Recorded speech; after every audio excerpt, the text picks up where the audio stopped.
welcome to tonight's live with your host, New Age Jai and the Black Swan.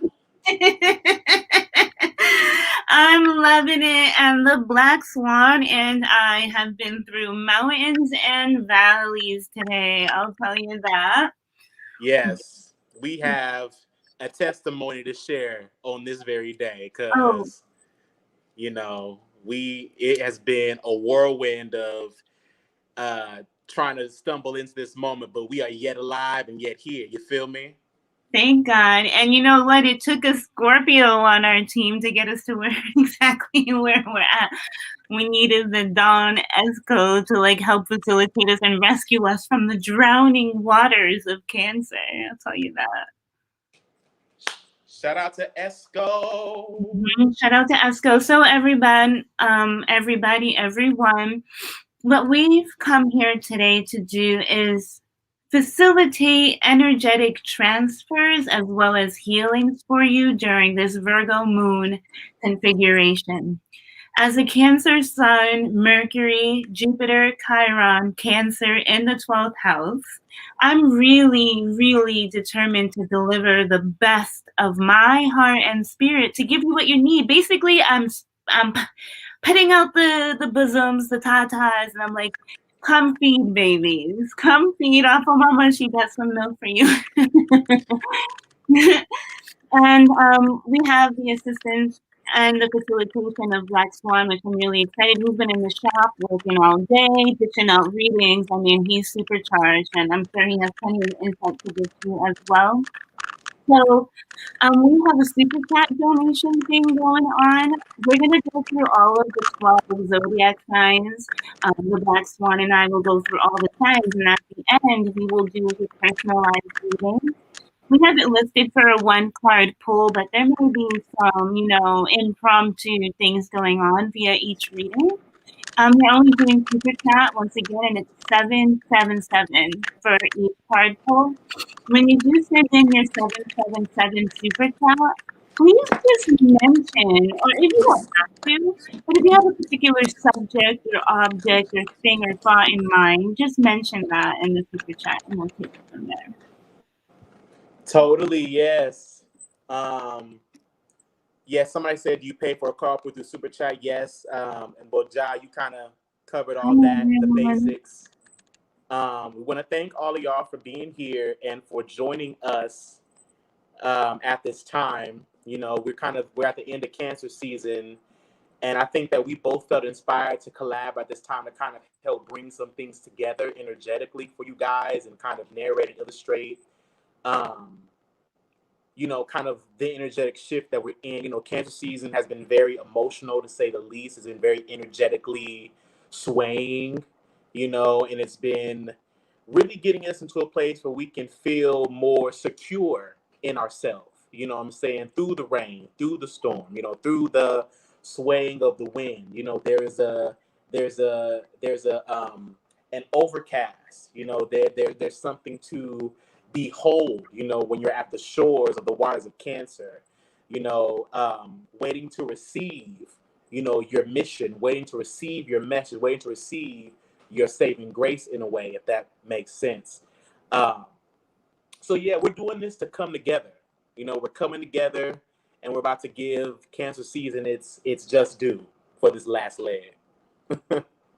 I mean, definitely. Cancer season is the time where we tend to go inside and become a bit more introvert and spend more time with family.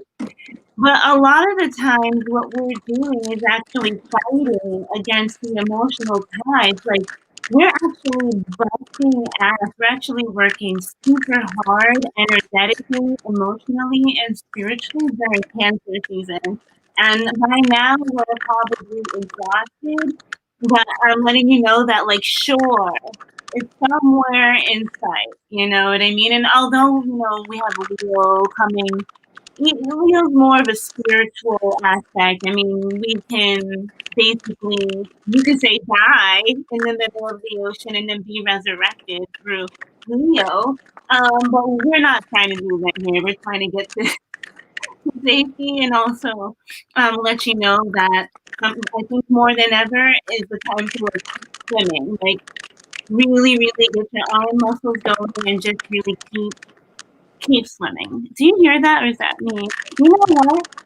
Everything we've been experiencing the most interruption today.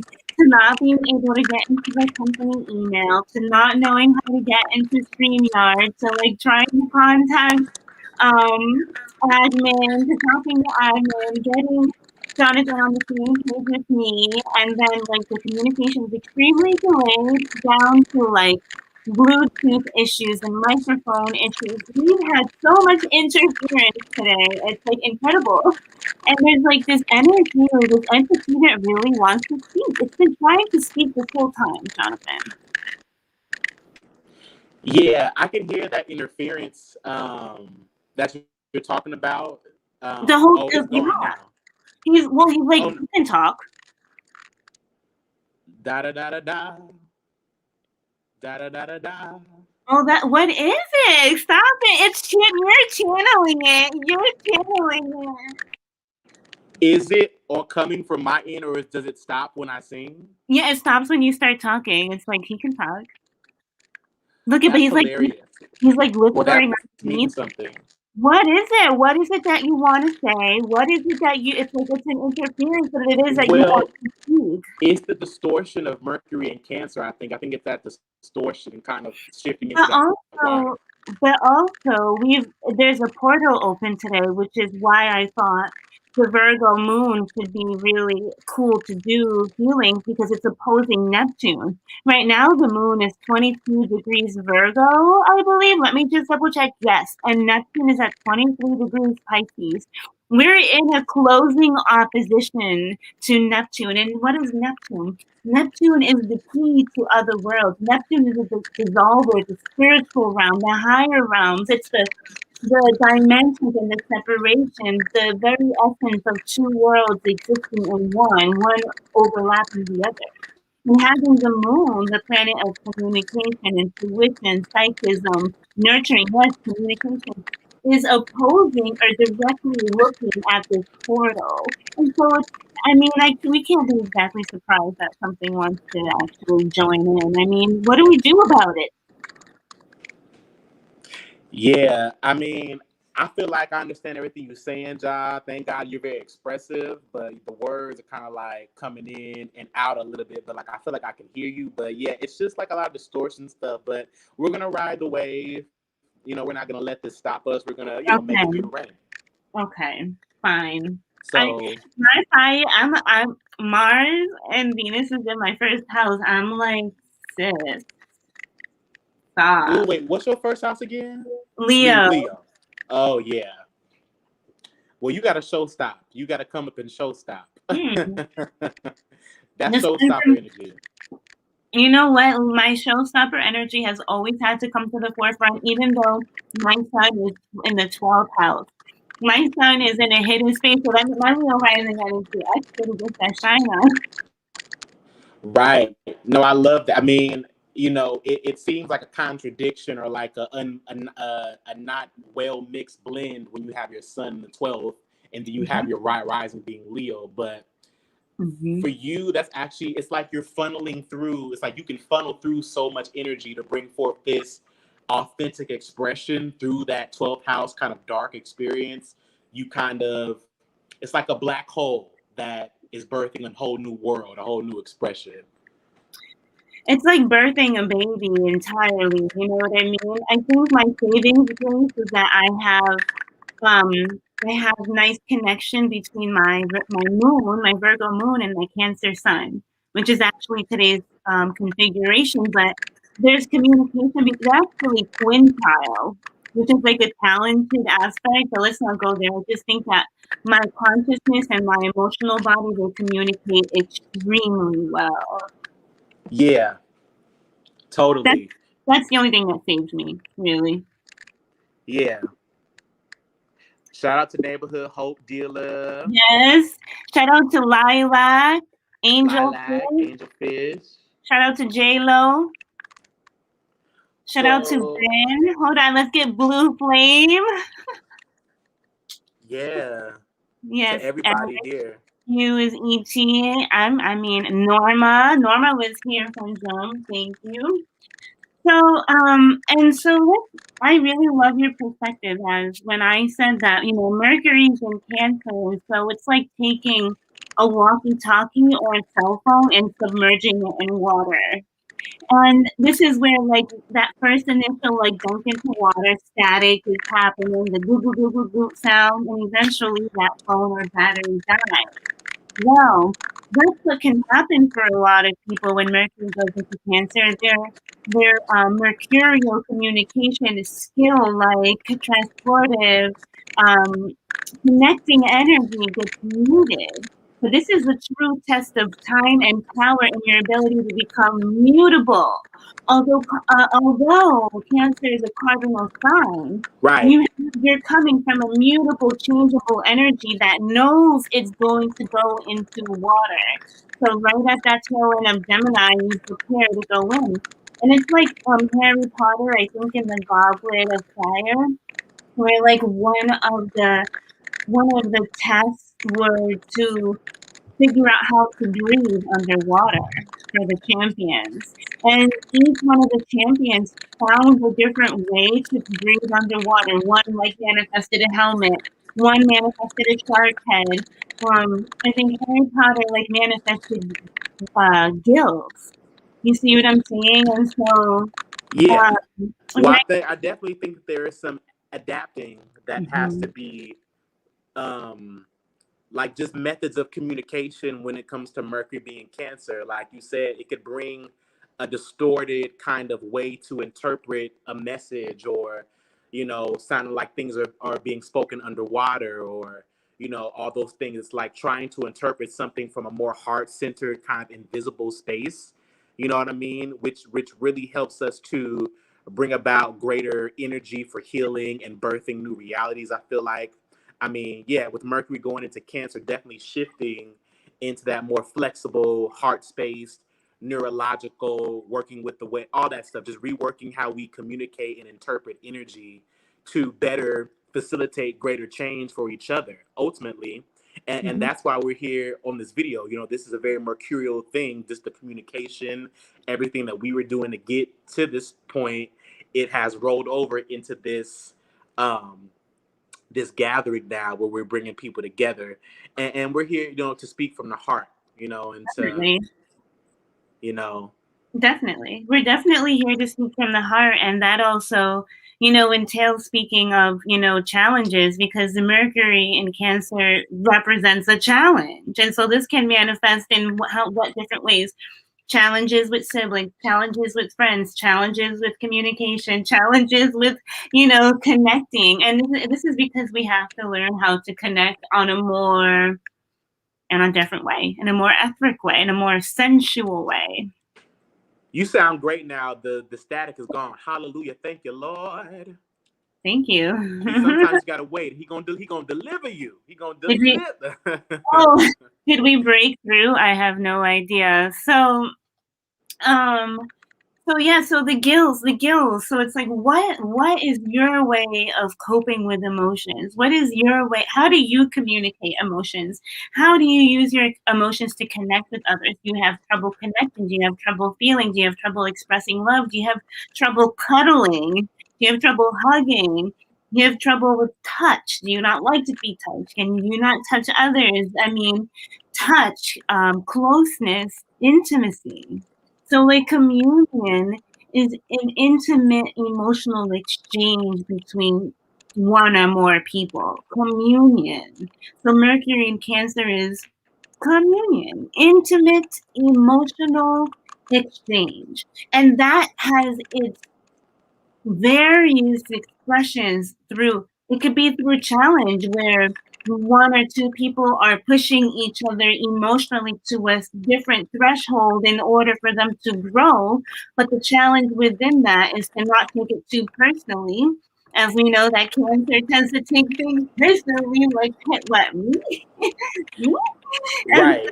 there's a challenge of not taking this new emotional environment personally, and figuring out how to arise to the occasion and the challenge that requires that you have or involve yourself in intimate emotional exchange with another, and that can look again. Totally, yeah. Totally, yeah. I mean, it's really amazing, because we're at this point now um, of evolution. You know what I'm saying? And when we have planets blending energies like this with signs, Mercury going into Cancer, where it's not probably the best or most logical, or maybe even I can say more straightforward communicator. It has to kind of work to really get its message across, in that watery subjection,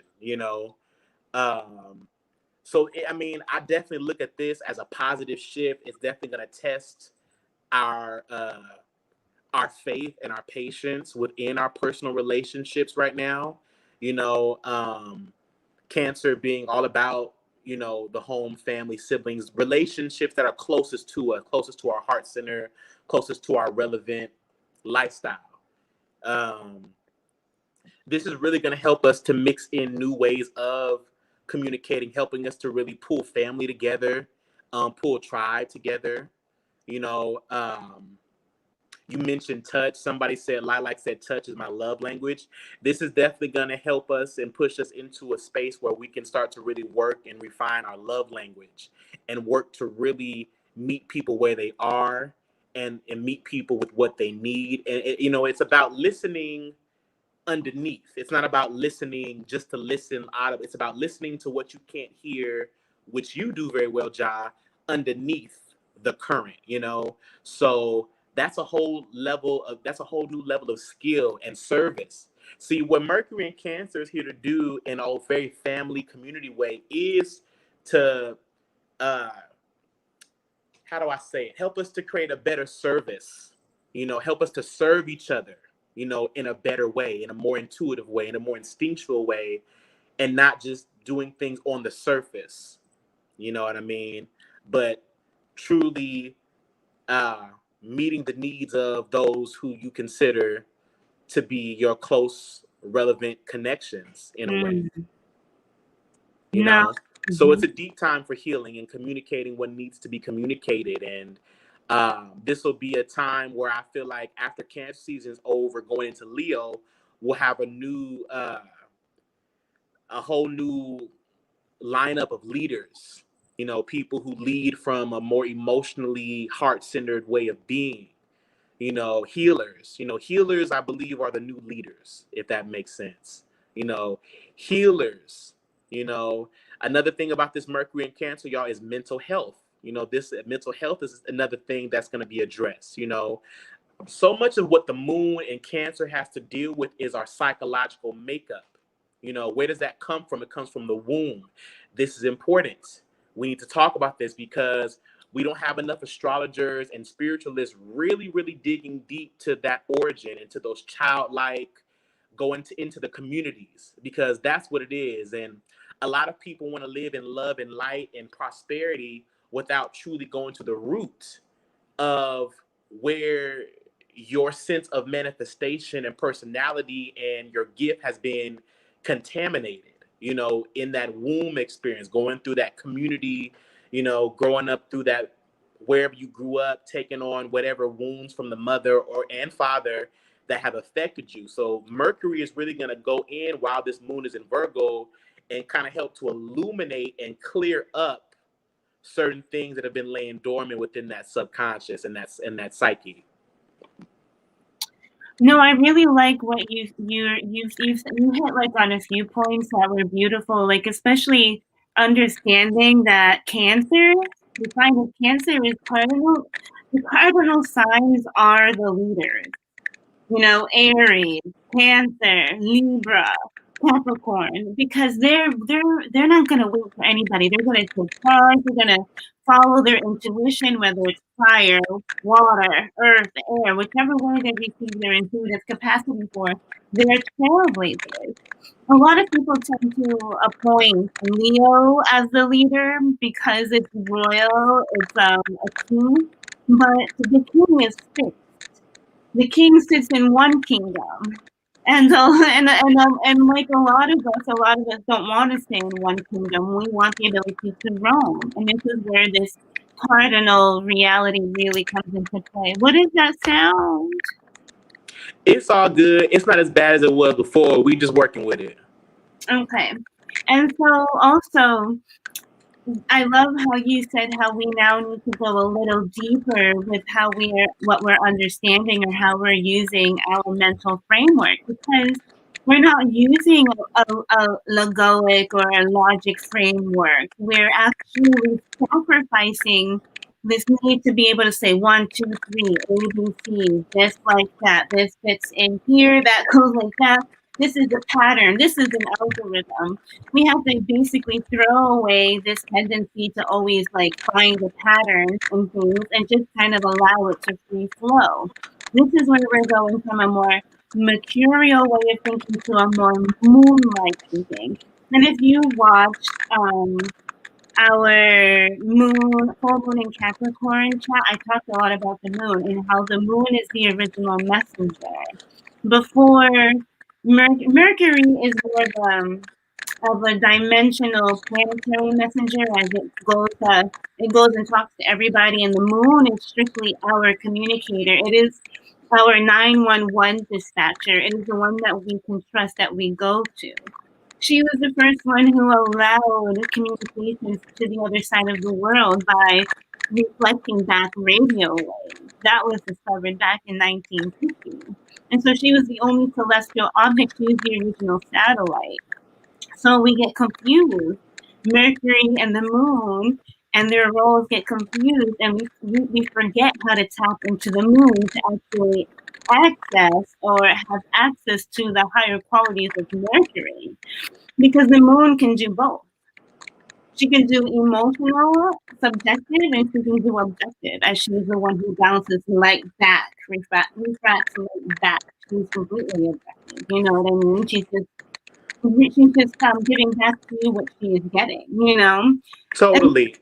Mhm. I love that you brought that up, that the moon is the original messenger. And I think that's a good point to bring up because we're missing that. I think that Mercury, you know, and I didn't hear everything you said, but I got pretty much the Oh, gist. sorry. But no, it's okay. As long as the people, Lilac said they can still hear us, so that's good. Um, I think bringing the moon back into the fold as a messenger archetype is going to help us to truly evolve the way we need to. Because, see, Mercury is more mundane. Mercury is more frivolous, you know, and it's not that Mercury, of course, is important. We need Mercury to help us connect the dots and think.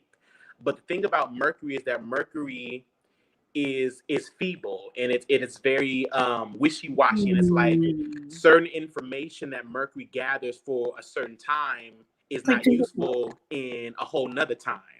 But the moon, in all of its she's infinite solid. wisdom, the moon truly holds infinite wisdom of our emotions, of the meaning, of the depth, of the urge to like what touches us or what makes us act, what touches our heart to want to act. And it's like that's the message more than anything. What makes you sad? What makes you cry?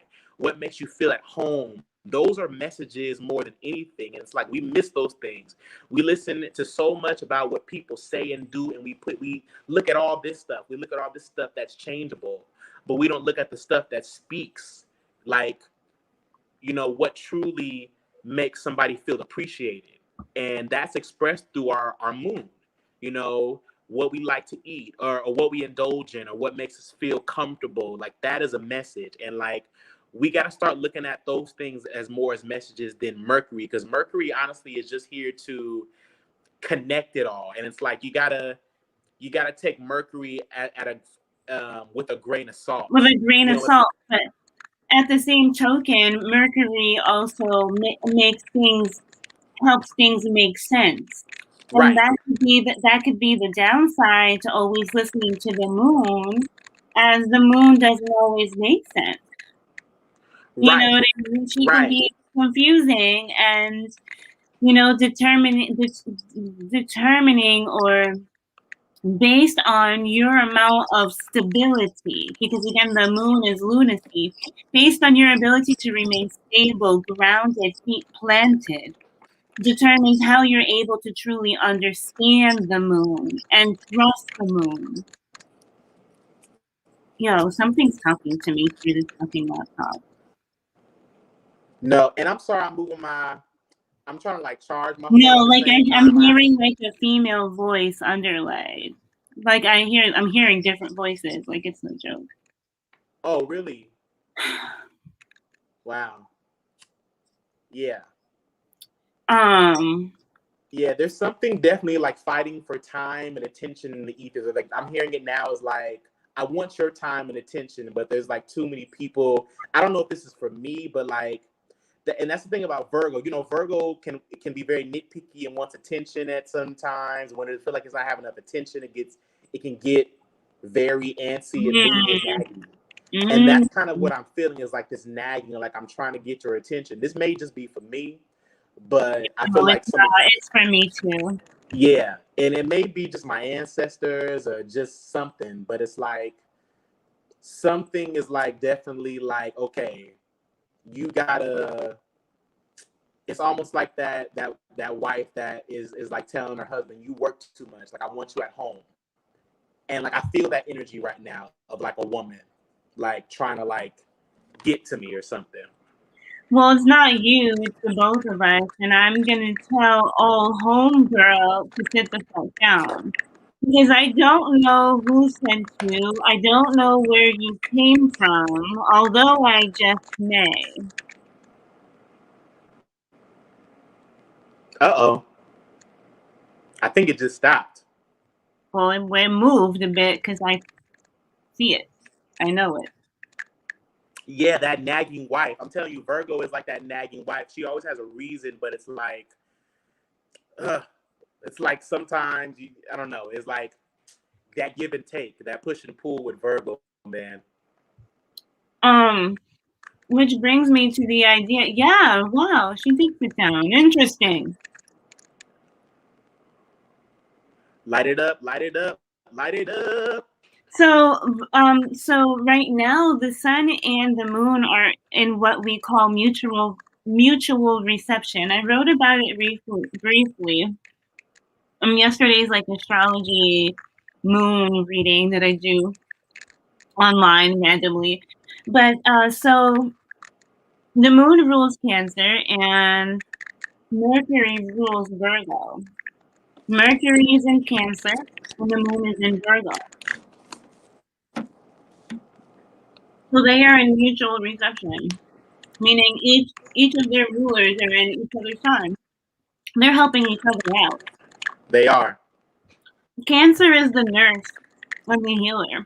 And Virgo is that magician, the one who will make you potions, lotions, soups, herbs, baths, incense, the one that will bring you through.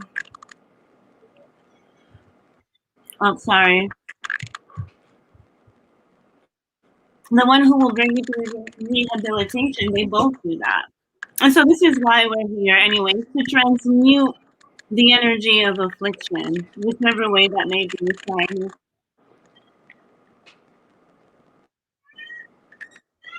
Hold on, I'm sorry. Is that your kids? Yeah. I love that. I love that the moon is in Virgo. I love that Mercury's in Cancer. That's a great blend of. I just really feel like that's healing. Like you know, for many of y'all, a lot of y'all may or may not know. I live in New Orleans now. I just moved here. I actually, crazy enough, funny enough, I moved here the day of the election, November 4th, 2020, and I came here to really work with herbs, do the root work, do the conjure, work with the herb, work with the earth, and my guides have really been leading me in the direction of that like Virgoan archetype, I would say, and I think that is something that is definitely evident to me now with regards to everything we're talking about now. And yeah, just like this feeling of being called back home, this feeling of like calling our power back, this feeling of clearing the dust out, you know, clearing the slate, doing the Virgo work,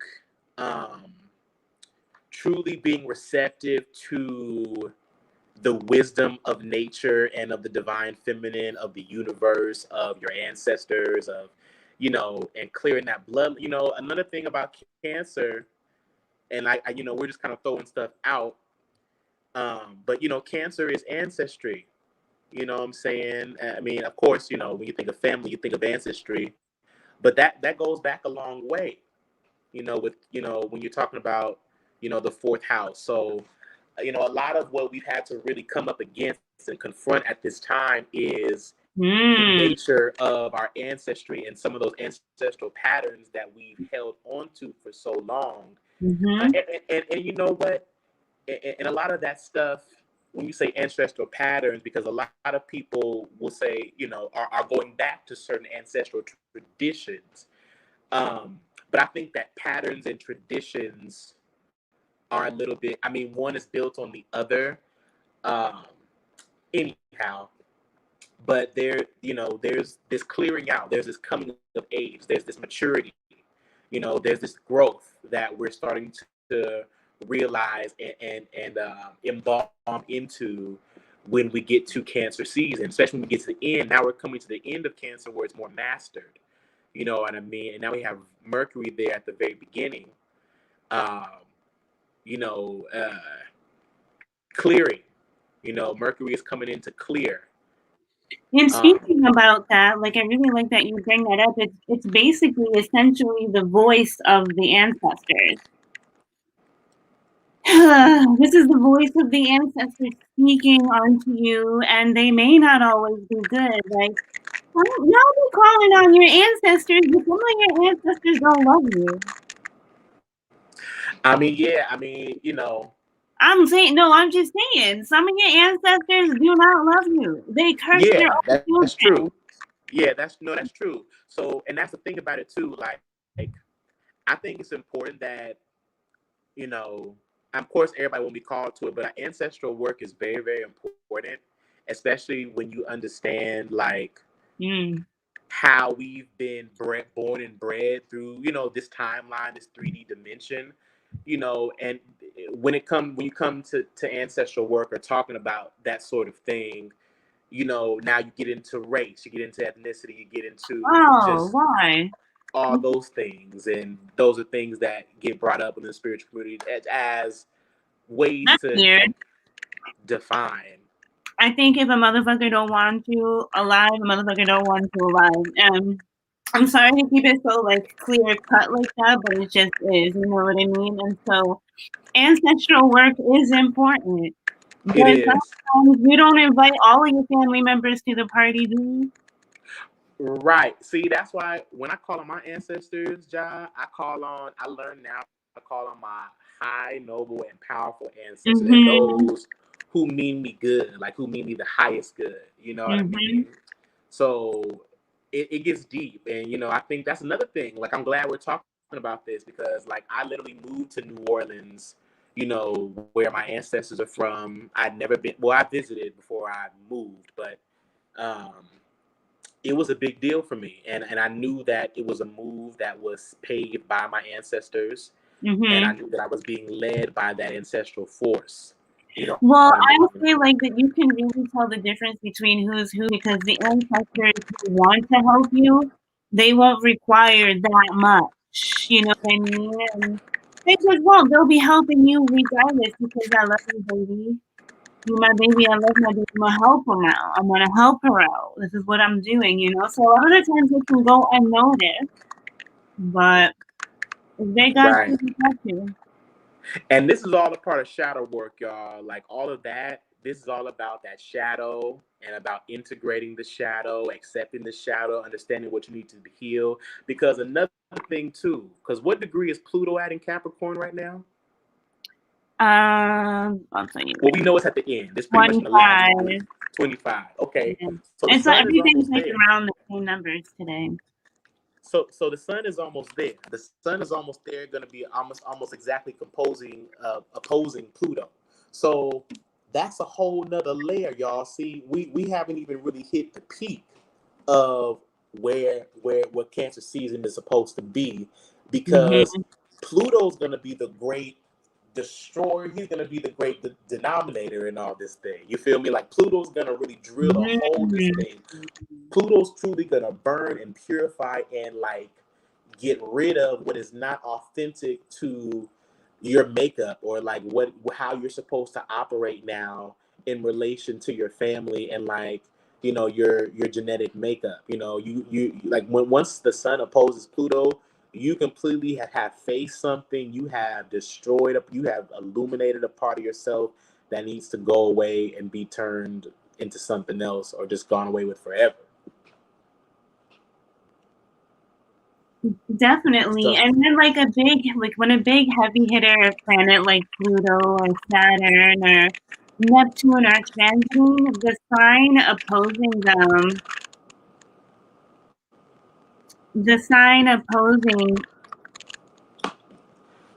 the sign opposing it is the one that's getting more of the hit. Wow. man, I see Pluto's in my 10th house, and I think that has a lot to do with career, but that shit got a lot to do with the body too. Oh yes, it's like Pluto for sure does deep transformational things, whether it's like slow illness or slow eating viruses or slow eating things that go undetected in your body, or like external transformation with the body, like, you know, getting like reconstructive surgery or something major happens to the body. But also depending on what house it's transiting, it's going to show you what it's cleaning out. You know what I mean? If it's going through your 7th house, transforming it, and it's transforming your relationships. But having it in Capricorn facing Cancer, I think it has a lot to do with how we do home, how we're parenting. I think that like how we were parented is being screened in our own minds. And this is like that lunacy, witchy energy of Cancer to me.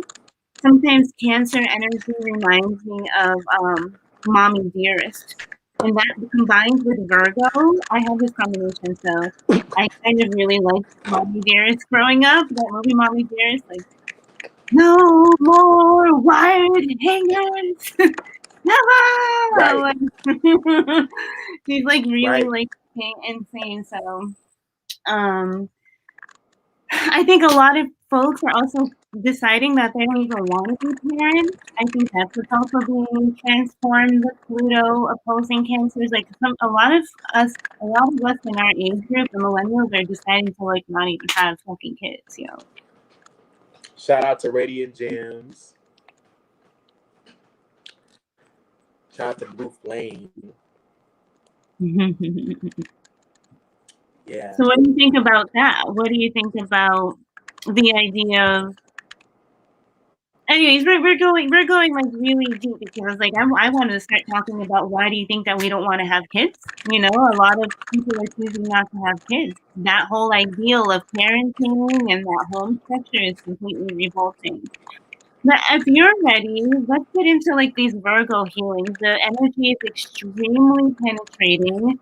Obviously, there's something that, you know, is meant to be cleared tonight because there's so much like interference going on, and I don't mean to bring my attention to it, but I will acknowledge it because it then allows me to understand how important the clearing work is to be done tonight, today, right now, and right here.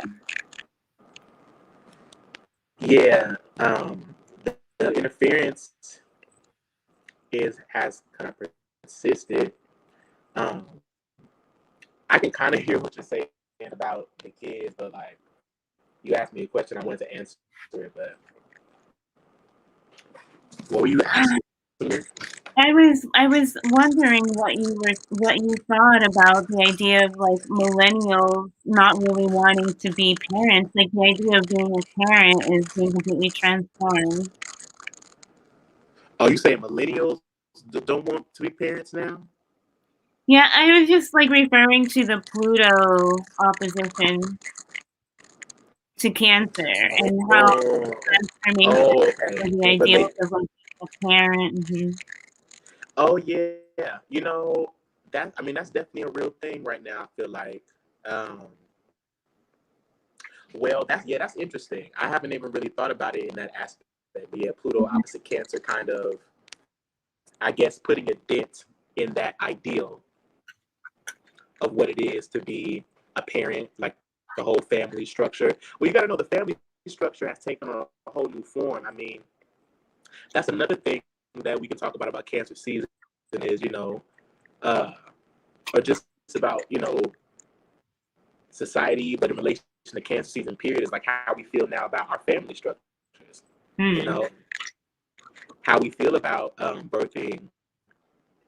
Baby. I mean, people are gonna have kids regardless, but I mean, family structure has taken on so a whole different Write your form. question in the comments. So, Zara, I have a question because you hit the nail on the head with the guy that this question is about. Share. Feel free to share in the comment section. I'll be able to read it.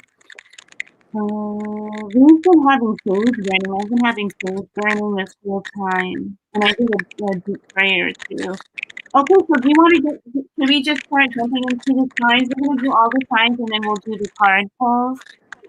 Okay. Sure, you want to start? Yeah, I was thinking the same thing. Yeah, let's get into Okay, it. well, I'll let you. So what I was going to do is I was going to pull an archetype card for each of the zodiac signs You and can get do the archetype, and I'll pull the tarot. I'm gonna pull the tarot for my psychic tarot of the heart deck. okay. So So it's kind of oracle like, but it's the tarot. okay, beautiful. So we'll start with Aries. Okay, so thank you, Heavenly Divine Father and Spirit, for allowing me to serve you now. Thank you for allowing me the resilience to continue to move forward in the face of all adversity, perceive and not perceive. Thank you for giving the grit, the staying power, the agility, and the speed. Heavenly Divine Father, we have a mission here to complete. Please illuminate in the areas in which our zodiacs, our beautiful souls need to heal. Those present and those that will be present and those that were present. Illuminate us, please, areas of healing. What are we healing? What are we looking at? For Aries, what are we looking at? Shadows,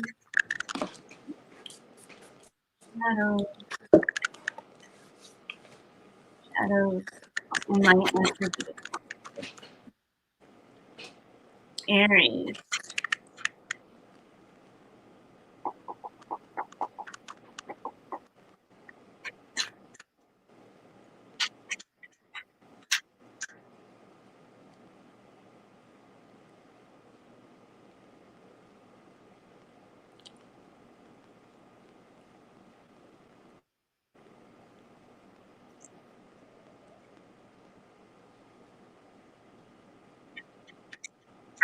I think Aries has learned how to become a very good listener these days, and the ability to listen and to be still and to take direction and learn has been profound.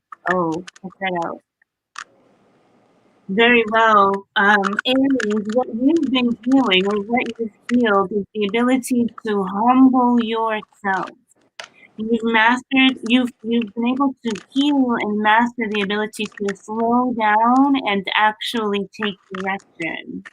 This has manifested as the king. Okay? So let's see, we have light attributes. I'm just going to read the light attributes and the shadow attributes, but that's exactly what you're healing. It's like an ego healing, which requires you to step down, but ultimately it puts you on the throne. Very, very interesting. It was just a test of humility. Light attributes, enlightened, benevolent, leadership, benefiting those in your charge. So this you're healing in order for you to really truly stand into your king position. Shadow attributes, excessive feelings of entitlement, rulership without restraint.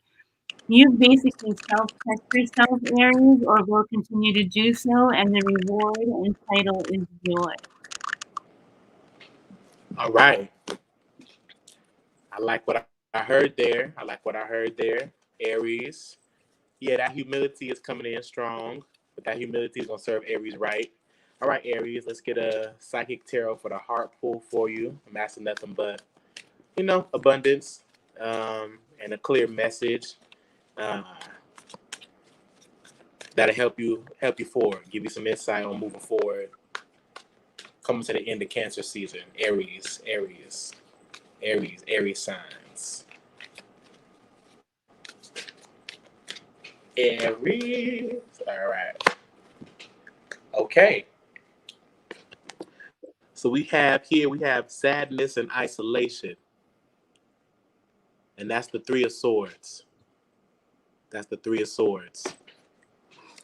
So, Aries, I feel like Aries, and I've been saying this for a while, Aries is really embodying a harsh lesson. I feel like at this time, Aries is really embodying a lesson of truly accepting defeat in certain ways. And it's not that you've been defeated, but it's more that, I think it goes right in line with what you talked about with the humility is like, accepting that there have been some hard hits coming towards the end of this season, and just realizing what, through sadness and isolation, understanding yourself a little bit more. I don't feel like this sadness and isolation is going to be something that's going to be detrimental to you. I think this is all about a realization of some sorts. Coming to in a Cancer season, it's definitely something profoundly being felt. Three of Swords, kind of like that heartbreak or that feeling of being rejected. So it speaks volumes to your experience coming to the end of this Cancer season. Mm-hmm.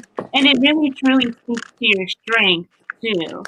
Because sometimes the warrior has to take a hit. Sometimes the warrior has to get a little bit of a beat down. Sometimes the humility, the testing, the character, the integrity of the warrior, of the soldier, is in his ability to back down. That is true test of strength and character. Because, you know what I mean? Because we know that the picture is bigger. Right. Okay, Yeah. so let's give it in a minute. Okay. Thank you, So I am going to. Why is it not showing me? All right, that's what's bothering. My Virgo moon is like, all right, done. All right. Oh, are you talking about me? No, I'm trying to. It says like new comments, but I can't see them. But we'll just let it see if it goes on its own. All right, Taurus. Let's see, my darling Taurus. Don't you go anywhere, Taurus.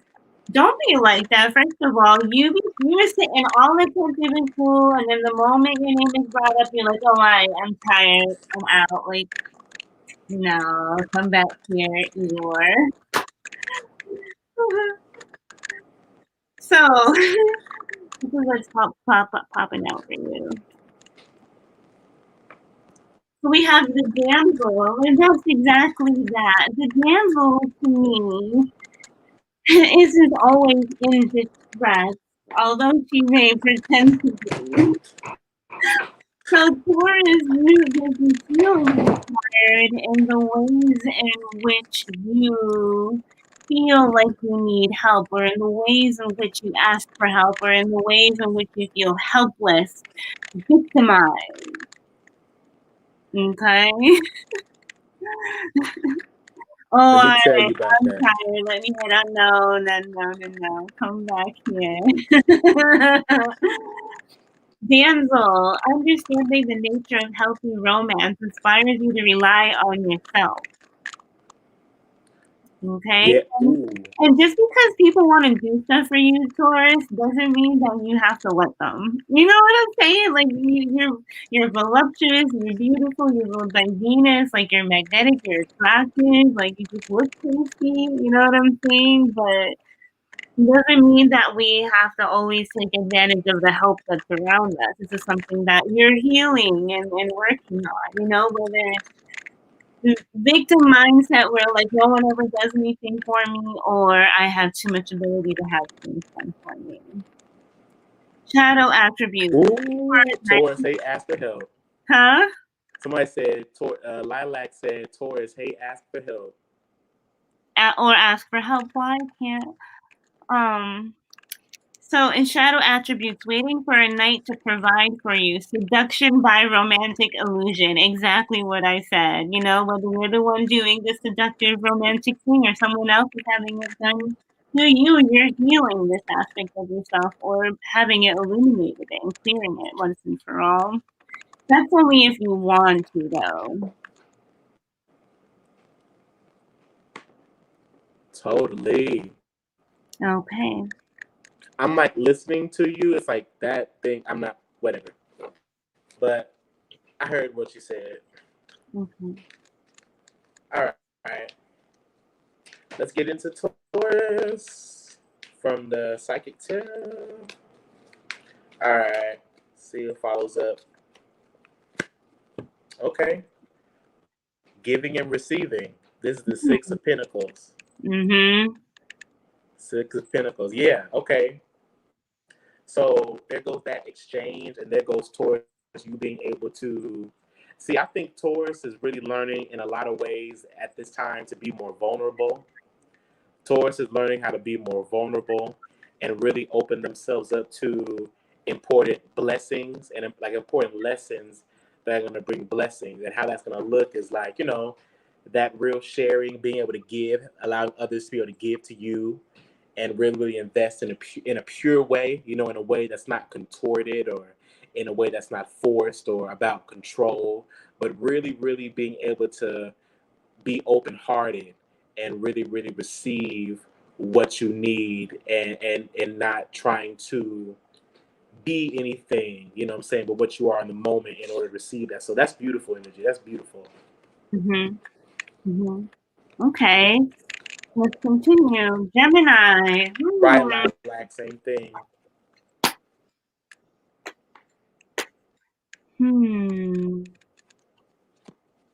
Gemini. What are you up to, Gemini?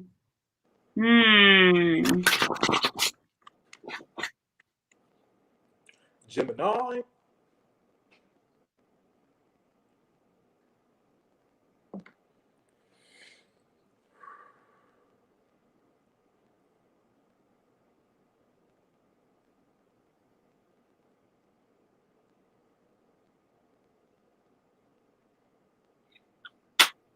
It's like the same thing. Just because you can get away with something, Gemini, doesn't mean that you have to do it. You know what I'm saying? Uh-oh. And that's what I get. So just because you have the capacity to do it doesn't mean that you should. And then Prince. So we have the Prince here. Prince. Yeah, because you know what? This to me is a distorted way of romanticism that you think you're getting what you want, or you think you're stimulating your catch, or you think that you're really doing the magical things that requires in order to win over your opponent or to win over the affection of your eye. And this is like subversive tactics to get what you want that you think will ultimately work in your favor, but almost kind of backfire due to your resistance to just come up front and clean. Because there's a cynicism, you know? So the Prince here, we have romantic charm and potential for power. This is the light attribute, and it is power play. You know what I'm saying? Just because you can do it doesn't mean that you have to. And Right, learning self-control. yeah, and playing too much can really end up not, going too well. And then so shadow attribute is using power for self-aggrandizement. So like he has like flowers in the back, but his misbehavior isn't, allowing that to be seen. So, what are we healing? We're learning to heal the ideal to always pull strings that you don't need to pull just because you can, because you think you'll be more attractive, more seductive, a little bit more, you know what I mean? A little bit more pizzazz. This is healing the ability to just be your pure, vulnerable self and not having to do all the extra things surrounded by it. Really. Seek the truth. Mm-hmm. 7 of Swords. Seek the truth. Mm-hmm. That's 7 of Swords, y'all. I mean, I think that's the top dollar right there. I mean, just because, I think that Gemini, this is what I say. Gemini, I think that the lesson here is to keep it simple and don't create more work for yourself than need be. And in seeking the truth, we're simplifying things. I mean, and it's good to take the back door sometimes, but it's like, I think that where Gemini is really moving towards is learning in some ways to operate in more integrity by transiting that, like transferring that energy that allowed them to act in a certain way or have it their way, and taking it and doing something else.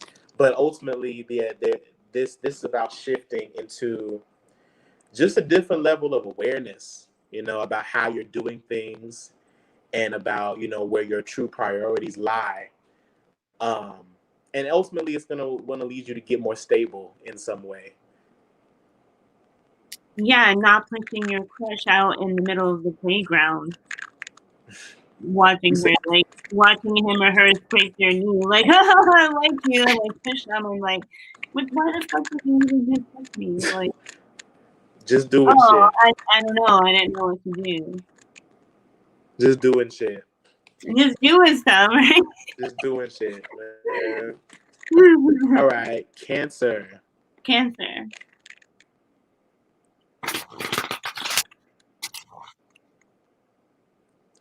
Somebody said Virgo's so pissed off lately.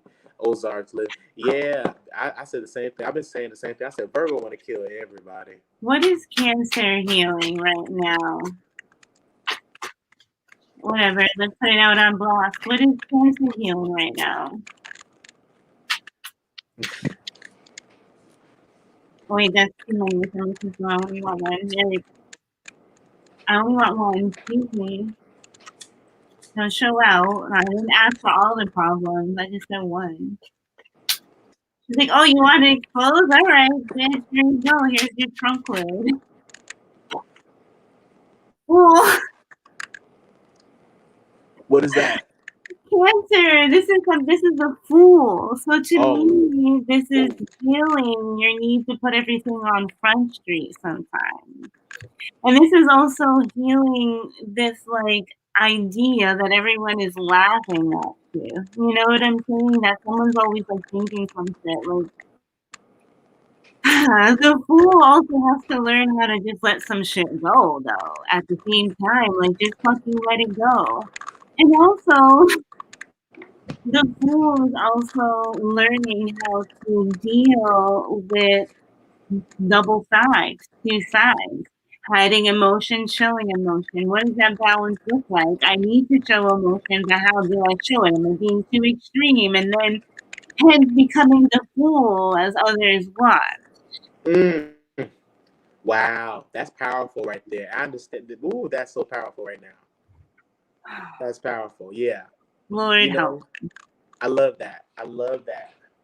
So, light attributes, fearlessly revealing emotion at the same time. You know what I mean? You gotta reveal it, but sometimes you just gotta be that fool and be that example too. You know what I mean? Sometimes you have to exemplify what a certain emotion looks like. Sometimes you have to exemplify a particular stance. You know what I mean? And A lot of people, you know, Mercury and Cancer, we're just getting our toes in this. A lot of people aren't used to showing their emotions, exemplifying their emotions, fearlessly revealing their emotions. So the one who does can sometimes look like that fool, look out of place, look a little crazy, but really, you're being honest. Helping people laugh at absurdity and hypocrisy.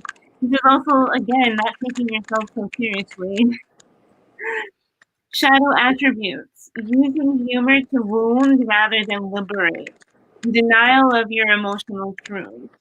I don't, you know, although Cancer has the capacity to deliberately help hurt others, you know what I mean?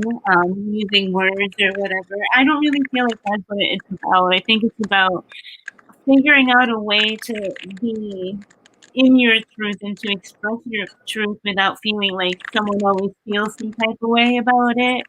And then also just not being afraid to be that exemplification of a true emotion. That's real.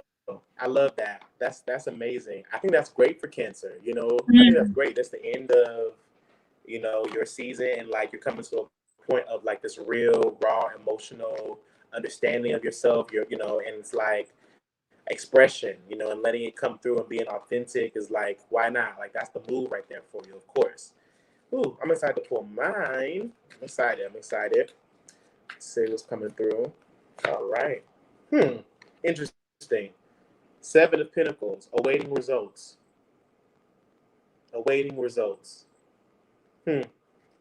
I feel like honestly, this is really saying Cancer, like you don't need to wait no more. Like there's a certain time where you know you waited for things to bloom, you know, and like with the Seven of Pentacles, like you've seen a return on stuff. You've seen enough evidence, like Cancer. You've seen enough evidence of your manifestation of your beauty in the world to go ahead and take a risk and act as crazy as you want to act right now because you've done the work, and it's like once you really look back, sit and look at everything that you've done, it's like you're not waiting for the results. You are the results. You know what I'm saying? You realize like Cancer, in a way, you realize you are the masterpiece. You realize like your true potential, that you don't have to wait for somebody. You don't have to wait for an opportunity. You can create an opportunity um, and be the light. You know, I'm looking like, you know, look at this card. I mean, it's like really realizing being enlightened in the moment, so yeah, Cancer, it's time to take the cake. No more waiting. Yeah, no more. Yeah, like, and we kind of started this like whole seminar or this whole reading off with that, you know, Cancers are leaders. They're moving forward, they're going after it, and Exactly. there's really is no waiting for anybody. There's no one to wait for. Like, if you want that house, you gotta go get that house. If you want that security, you gotta go get that security. You want that love, you gotta go get that love. You know what I mean? And you know, standing around looking for a fool, waiting for to either be whatever it is that you feel foolish about, right? It's just fearlessly standing in your power and your emotion and being that beacon and not waiting. It's real in the streets. It's real in the field. Like Cancer, don't wait no more. Like And that I'm four, hearing that song. What's that one song? I don't wanna cry no more. What is that song? I don't know who that's by, but I'm hearing it like that. Like I don't want to cry no more. Like don't cry. mm, Like Cancer, you have cried your last tear. mm, You have cried your last tear. Like you have done your last bit of thinking, of planning, of thinking it over, of wondering. Like you just need to take the action. Because wow, the next thing after the Seven of Pentacles is the Eight of Pentacles, and that's the action. So it's mm, like you just need to take that action. And wow, and once Pluto opposes, or once Sun opposes Pluto, that's gonna be like that's gonna be your chariot moment, but it's gonna be like a chariot moment from within that rushes from within. It's gonna be like, okay, now I understand what action I need to take based off of the circumstance that I've created, based off the evidence that has manifested. I now know I don't need to like it's a real gangster lean. Like you like mhm. Cancer, you gangster leaning. I have to throw that out there. And that's fighting against the tide. You gotta fight with that tide to stay in place sometimes. So, all right, Virgo. Very Leo. No, We we gotta just do Leo. oh, well, see, remember, and we started off with wanting to skip Leo. We were like, nah, forget Leo. We can't skip Leo. We're looking straight for the land. I'm like, hurry up. Quick.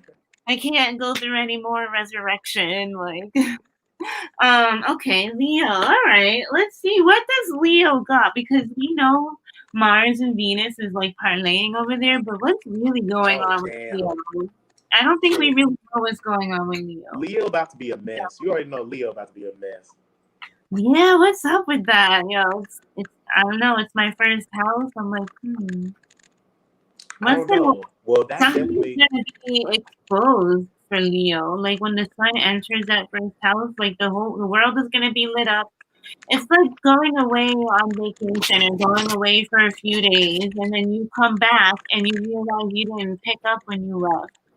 And so you turn on the light and everything's like in shambles. Everything's crazy. That's because Cancer was rummaging around in the night.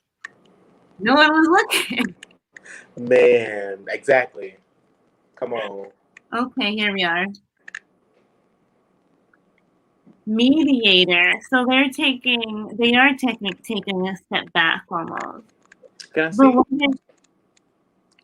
I mean, everybody. Hopefully, everybody can see. Okay, mediator. Okay, beautiful. I like that. I like that. I like that. That's a beautiful deck you have. This is the Archetype Cards by Carolyn Myss. Nice, nice, nice. But we have the mediator, and to me, this is Leo taking a step back, and this is an assessment. And I know Neighborhood Hope Healer, I believe she's a Leo, and she's really taking a time step back. Like if she's taking a step back, then it's a big sign for Leo right now to kind of deciding to. And I think this is also about choosing sides for Leo in a way. I don't know if you've been put like in a compromised situation. Put in a situation where like you have to kind of like mediate two sides of a case, or where you really don't want to pick sides, and so you're kind of just stepping back and choosing not to like engage, but yet it's still a bit uncomfortable. You know what I mean? And so you have right attributes: gifts for negotiating fairness and strategy in personal and professional life. Respect for both sides of an argument. Shadow attribute. Negotiating with an ulterior motive or hidden agenda, either personally or professionally. And so this is going about things in a backhanded way that doesn't even need to be called for.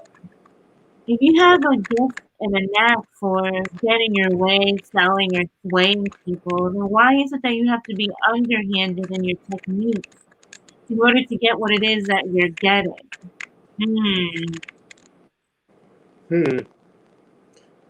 Oof. Okay. That's a really, really good card for Leo. I'm so annoyed. Again, like I'm hearing like most of what you're saying. But it really takes the cake. I think that's great for Leo. I think that Leo is kind of taking that back seat, kind of not really so much a back seat, but just kind of taking on a different role at this time. I think that it's important for Leo at this time because when you really think about Leo, and I'm gonna pull a card for y'all as well. When you really think about Leo, Leo is generally out there front and center. Leo's out there front and center. Getting the praise, getting the love. Typically, in a general sense, there's something that Leo is getting attention for in some way, and it is constantly excelling or shining a light or putting energy into that gets them some type of social or public recognition in some way, shape, or form. But I think at this time, Leo is kind of taking on the role of, like you said, the mediator or like the liaison or helping others to, like, I think Leo wants to sit back and learn in a sense. And so they're kind of bringing people together that can, okay, y'all. So Looked like Ja got I don't know what happened to Ja, but we're gonna keep it rolling anyway. So for Leo, what I got for you is the okay, she coming I back in literally here. got booted out. You saw that I was meditating and my shit was like, no. Okay. What happened? I got took it out. I don't know. Huh. Um, Interesting.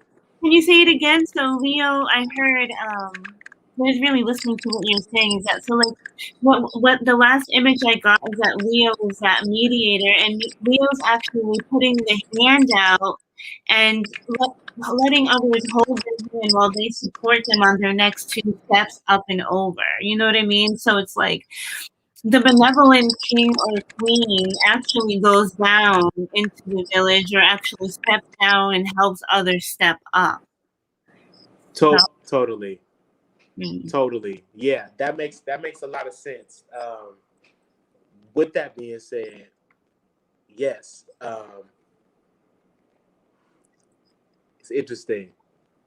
I got Eight of Cups. Huh. Moving on. Interesting. Well, technically, this would be the 12th house to Leo. You know, so it that I would apply that as in some way leaving something behind. You know what I'm saying? You know, moving forward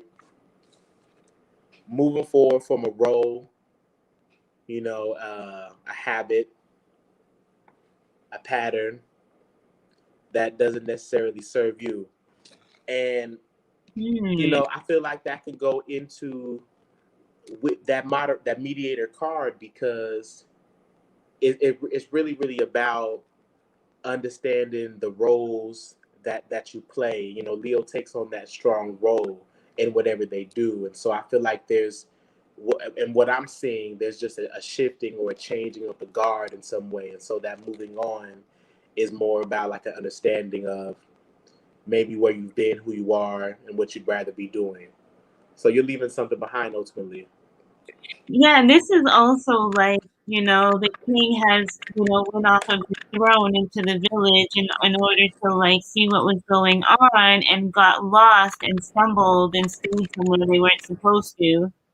And almost forgot that they were the king or the queen. And so they're making their walk back to the throne. They're To making the throne, yeah. slow. It might be a slow walk, but they're walking Right. their ass back.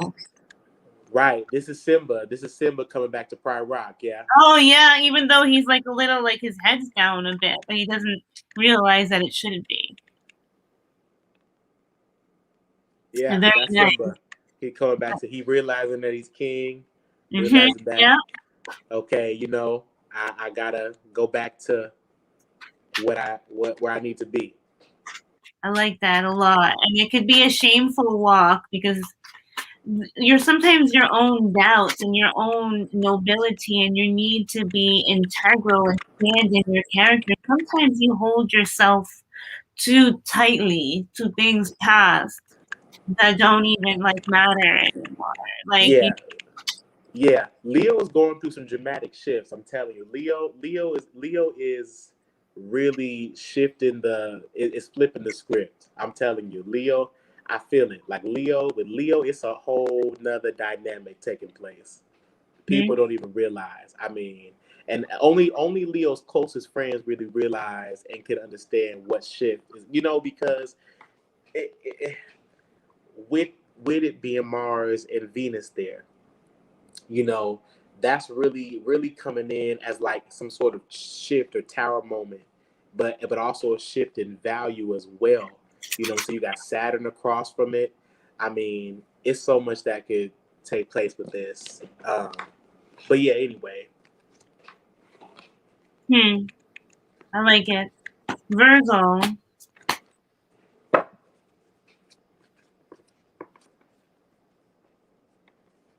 I saw a small animal and I saw a ferret. Don't ask me why. Okay. Maybe Virgo, you need to look into the ferret animal spirit. I get animal spirits a lot. They come to me. They like to talk to me. So Virgo, your animal spirit is a ferret.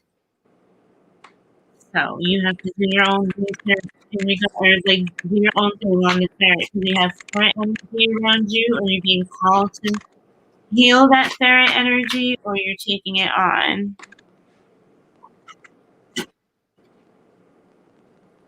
Companion, exactly. You need a pet. I was gonna say you need like a pet or something like that. A small animal, Virgo. You have companion. Ah. Yeah, you see that? So it Yes. says light attribute, loyalty, tenacity, and unselfishness. And we were talking about earlier about the nagging light, that nagging voice. And that usually happens when a Virgo cares for someone and does things for them and it goes unacknowledged or like not valued, undervalued, and they turn into nagging, naggy and witchy and annoying. Well, investing or getting yourself a companion, like a small animal, and serving it is a soothing thing for you because usually an animal, a pet companion, will show you the love and admiration and respect that you desire. So it's like kind of like killing two birds with one stone. And this is probably why the sixth house rules small pets, because small pets are good for Virgo and type. So what you're healing is your area of companionship and what you expect from these situationships, and actually creating situations where there's a dual benefit, where you can still serve and give without any guilt, but also feel respected and acknowledged for side. This is what you're healing, is your companion.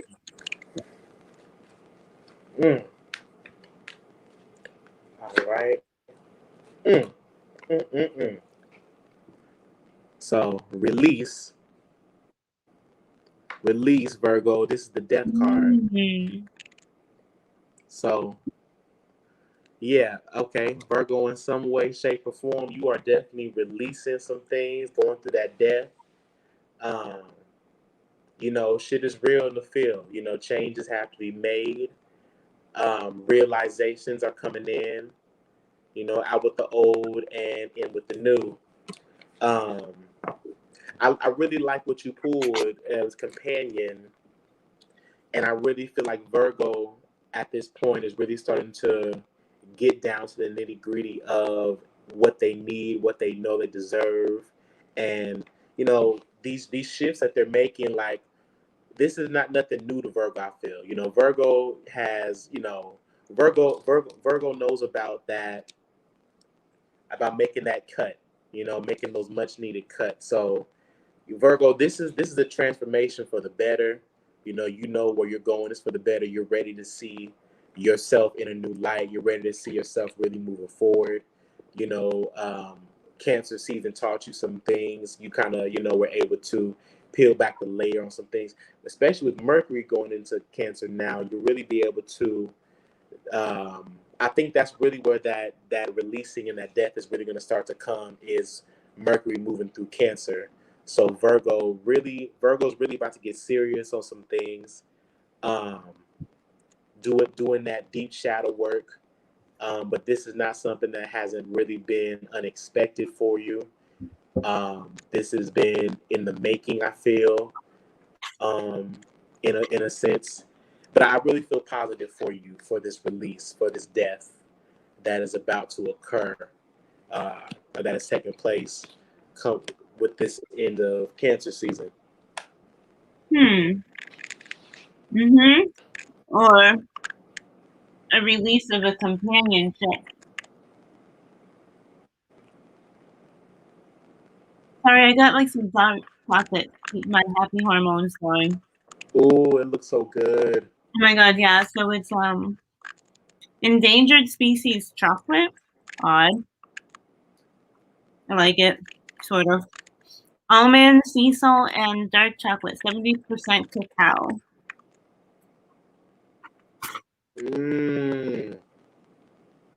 Oh my gosh. Why must you tempt me? Mm. I have no chocolate in my house.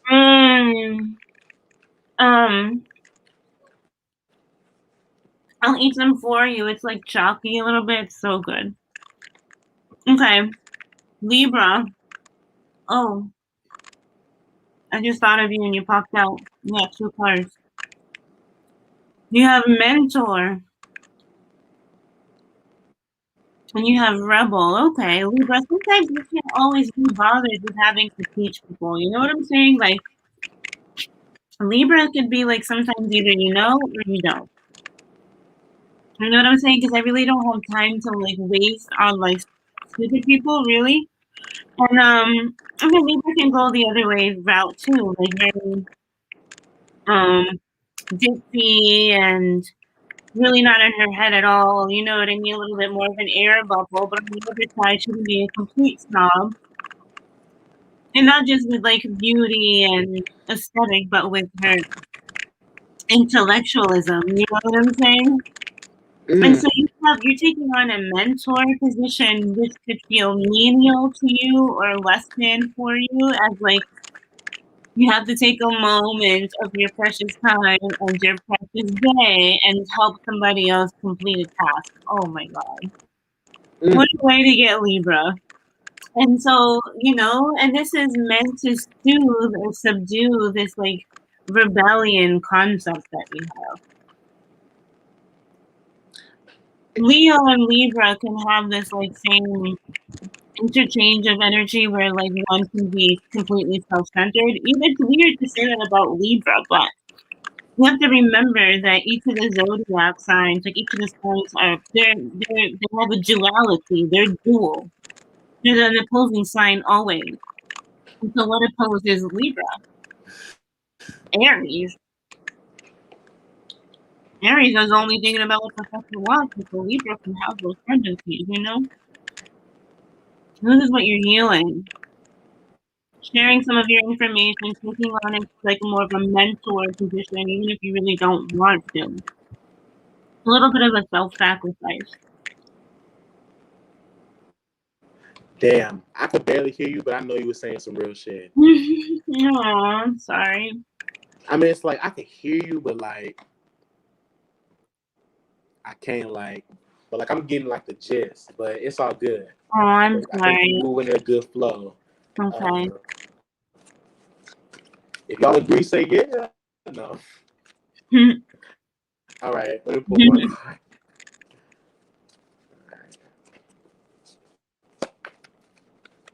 All right. Okay, Libra, you got the Ace of Pentacles, strengthening bonds. Okay. Interesting. Uh-huh. So I feel like with Libra, I mean, there's a new situation, you know. There's a new, like, there's new territory, you know, there's new land to claim. And it's like, with that mentorship and rebel, I think Libra is really learning how to, if I may say it, kind of, how do I say it? Play their luck on certain things. Like the way that you're manifesting is becoming more like there's a leverage. Like, you know, Libra's always, I feel like Libra's always leveraging, you know, always leveraging, always, you know, trying to make it fair. You know what I'm saying? But I feel like on this front, there's just something where you're walking into something with new confidence and understanding that like what got you there won't keep you there in a certain sense. I hope that makes sense. But it really, really speaks to that new beginning that you want and walking into it with more freedom. I feel like Cancer season helped Libra to understand, you know, their personal definition of freedom, which is helping them to walk into blessings unexpectedly, really. Exactly. And you're walking into these blessings unexpectedly because you're deciding to put yourself in a mentorship position, whether you become the mentor or the mentee. And you could be cultivating bonds that you never expected that you normally wouldn't make due to your bias. Exactly. It's like Libra stepping into new territory, like on some different shit. It's like your sense of value is different, like what you're hungry for is different. Like there's just like a whole new scheme, and it's like opened up a door for you. So it's really beautiful. It's a beautiful undertaking. Like it's not many people get opportunities like this, Libra, whatever it is. But it's definitely going to be something that's going to walk you into like more money, more financial stability. But that's already a given though. It's like more. You're walking into something like special, something untapped for you. Mm-hmm. And it could be a bond, a new bond. Right? Yeah. But Exactly. I like the way you put it. It could just be a whole new opportunity Yeah. A that whole you wouldn't new. imagine. Mm-hmm. Like when you think of like really look at this like of course, like of course, it's like for Libra, it's like of course, I would walk down this path. Of course, I would end up, in the land of my dreams, like mischievously or even almost. But yeah, anyway, I like it. And that's all due to a tiny bit of humility.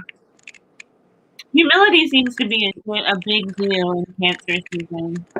oh hell yeah, The yeah, mother usually is like the humble servant, if you would, but nobody can ignore that her presence is still. You know, there's a silent power that goes unacknowledged, which then heralds natural acts of humility or being humble. All yeah. right, Libra, so Scorpio. Scorpio doesn't like telling your secrets. Oh, Scorpio. Leave it up to a Ooh, Cancer to go and find out. right. I know we're at the end of Cancer now with Scorpio. And the only one who can find out is a Cancer. Pisces is not interested in that. The Cancer is. This about to be good. Let's see, Scorpio. Don't be distracting me either. I don't appreciate that. Don't appreciate it. Scorpio knows how to get me. They're like, squirrel, and I'm like, Scorpio. Oh. Shout out to Mike. Oh, we love you Hi, too. Michael. We love you too. What up? We love you too. Thanks for the love. Scorpio. What does Scorpio got under there?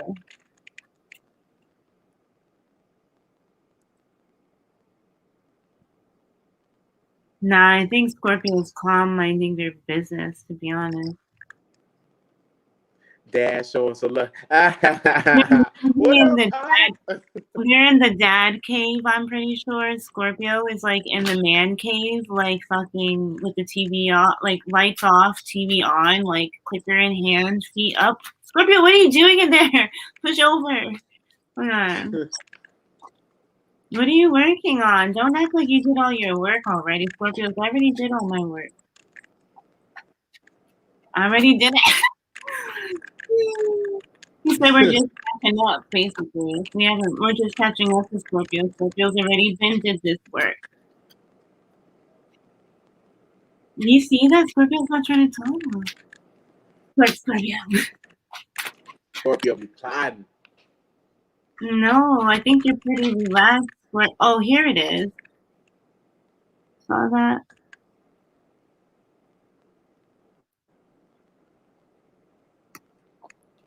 All right. Yep, Queen. Queen. Scorpio's like, I already did my work. I'm a little bit like Scorpio got their homework done ahead of time. This is a relaxing time for Scorpio. Scorpio's in the zone, really, truly. Actually, it's really good energy. And then we have the mediator. So Scorpio is also taking that step back. Scorpio is not on the field, is not really dealing with anybody, has decided to take a neutral position, almost like Leo. So Leo and Scorpio are on to something. They know something that we don't know. And that's your Cancer is still trying to catch up and figure out what Leo instinctively feels and what Scorpio already knows is going on. So, what is it that you guys got? Maybe Jonathan's quote can illuminate what Scorpio and Leo are gone. I'm really trying to figure that out because they're kicked back right now. Yeah, what y'all know, Leo and Scorpio? What's what are they on? What are they on? That's what I said. That's what I said. I said Scorpio be plotting. They plotting together. It's a heist. It's a heist. What are you guys trying to get from us? What's going on? I told you Leo about to flip the script. They about to do it through Scorpio. Scorpio about to be their liaison. I'm telling you. I'm telling you. That's why the queen is coming down. Scorpio. We actually started with Scorpio helping us today, right? Correct? Scorpio came through. I can't hear you. Didn't Scorpio came through today and helped us out, correct? Remember we started the chat with like Scorpio coming through? Yes. So what are y'all doing? And then when we said Leo's giving the hand, right, to help people cross over. So Leo and Scorpio are helping others cross over. Y'all already on the other side. That's what I'm saying. Leo coming down from the throne down to the depths, down to the mud, to Scorpio to do some toiling, to do some grave digging, do some. Grave, that's scary. They're trying to reinvent. But okay, for Scorpio, we got Teach, which is the Hierophant. Teach. We got Taurus up in here. Sorry. Ooh, shoot. I mean, I feel like definitely Scorpio is convicted. Like Scorpio, you are convicted about what it is you know. Like Scorpio, there is a silent mission that has been building in you for so long. And I feel like Scorpio in a lot of ways is ready to teach. And they do have teaching capabilities with Sagittarius being basically like their second house. They kind of have and possess that ability to be very wise and to build bonds and build institutions that are hidden and build studies and secret ways and codes of conduct that are super hidden. I don't know if any of this has to do with anything, but it's like when I see this, like Scorpio, I just feel like there is a path that is like so deeply like cultivated in you that you are ready to like take the really get started, take the reign. Like Cancer season, coming to the end of Cancer season, this is really about like almost like stepping to the plate on something, initiating yourself into some program, some study, something that truly gets you ingrained and develops some type of curriculum, around something, getting serious, getting disciplined. But it's deep.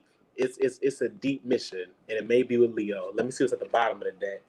Okay, not what I was kind of help, but clarity of belief. I feel like that definitely goes in with teaching. You know what I'm saying? With the teach, like having that clarity, having that moment of realizing what it is you really want to fight for, what you believe in, what's going to be your philosophy.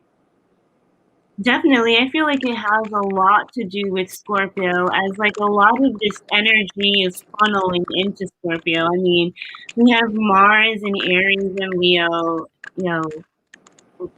the spirit is annoying. Uranus and Taurus and Saturn and Aquarius. So like everything's going on, and what's going on in Scorpio? So a lot of this energy is funneling for Scorpio. So I feel like it's almost like a vicarious expression for Scorpio via the permission of Leo. So Leo may be exemplifying or exhausting darker vibes more so than usual because they're funneling the purity, the intensities, and also the masteries of Scorpio. If Pisces is the puppeteers, I think Scorpio is playing that role right now.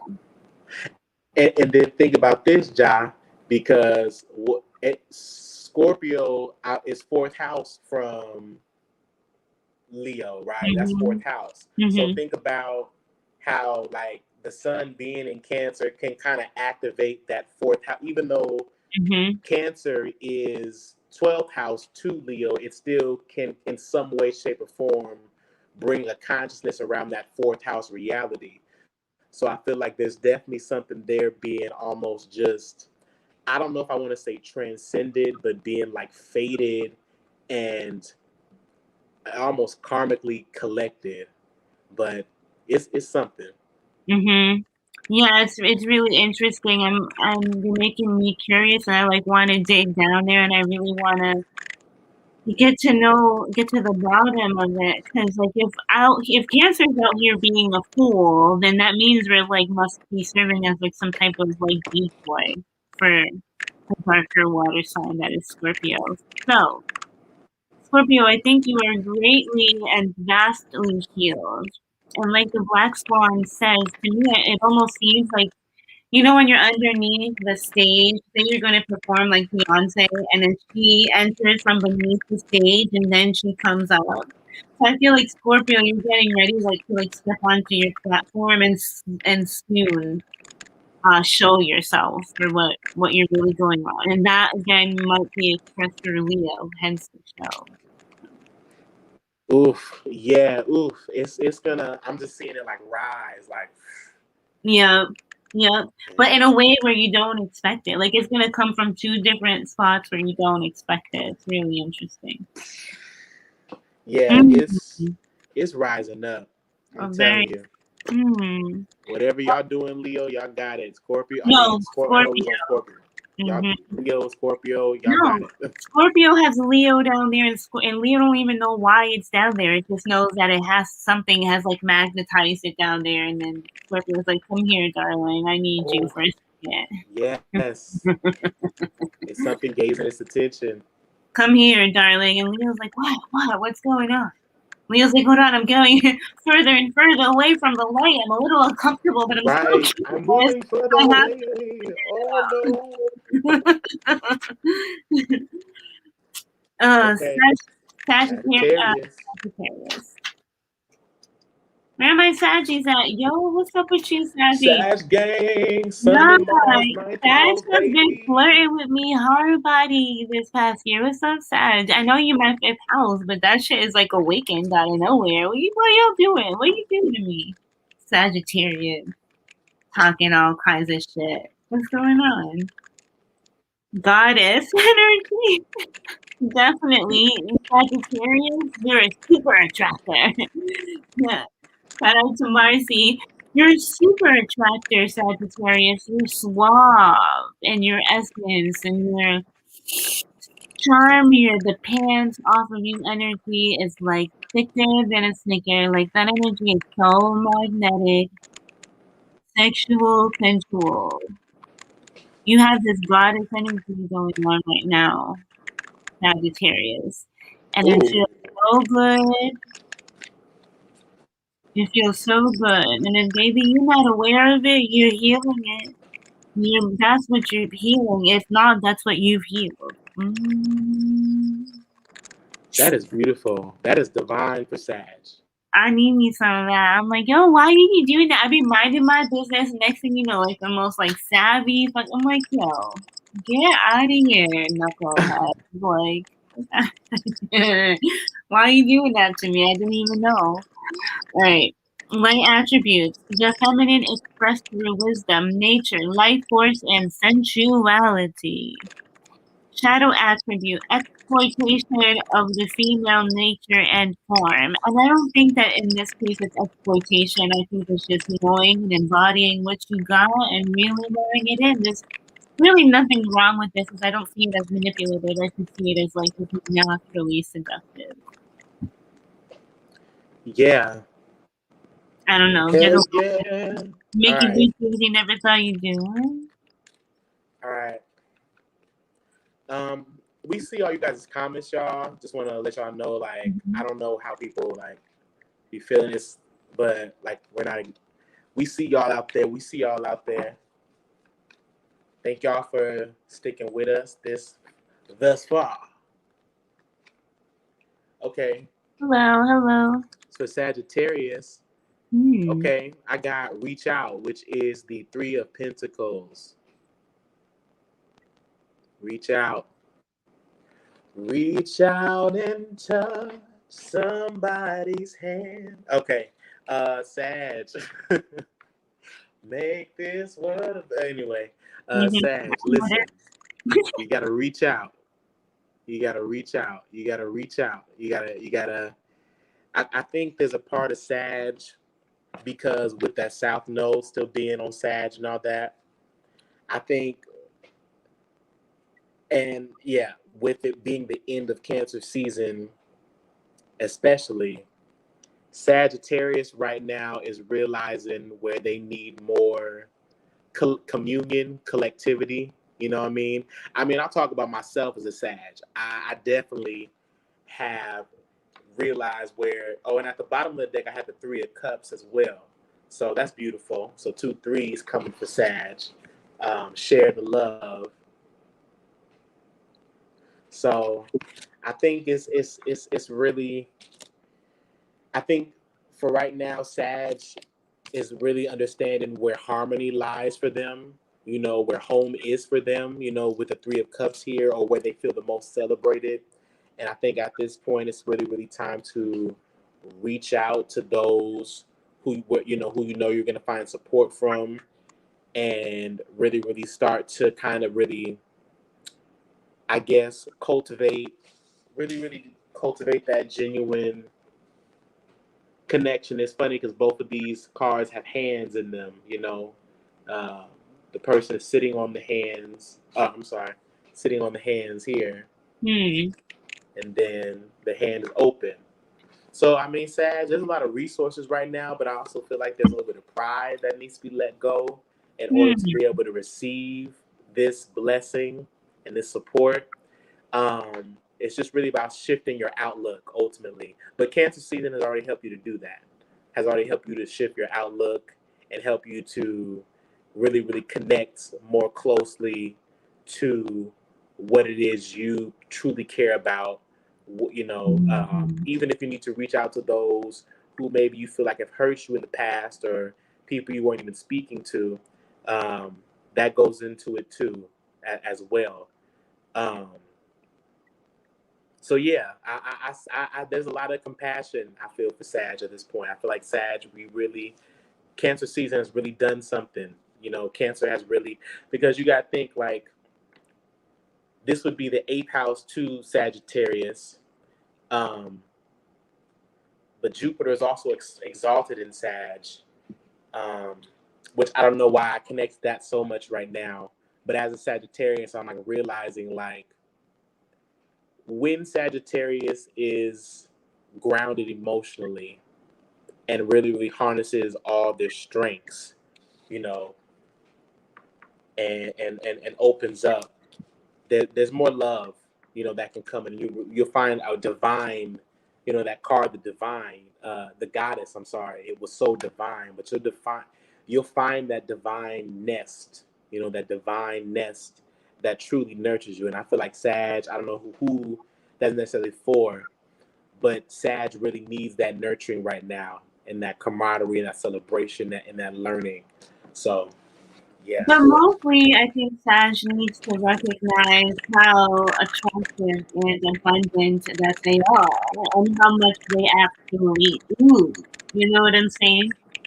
Your own interference and your lack of ability to reach out or to acknowledge this oozing, magical, deeply charming energy that you carry, you tend to block that on your Yeah. own or interfere with the vibration, because to me, I feel it's a deep sacral root vibration, And if it's Right. tied in with fear and hesitation, you're automatically intercepting that, which is cutting you off. So, Wow. Lilac says, yes, I've been connecting with women and I love it.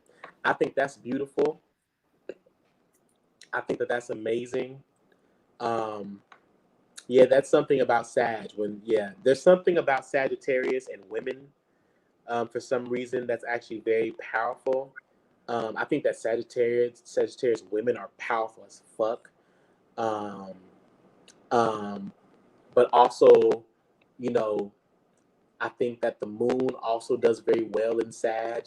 So there's that feminine nature. There's something about Sagittarius and the moon. And I don't know what it is, but there's something that can be explored there.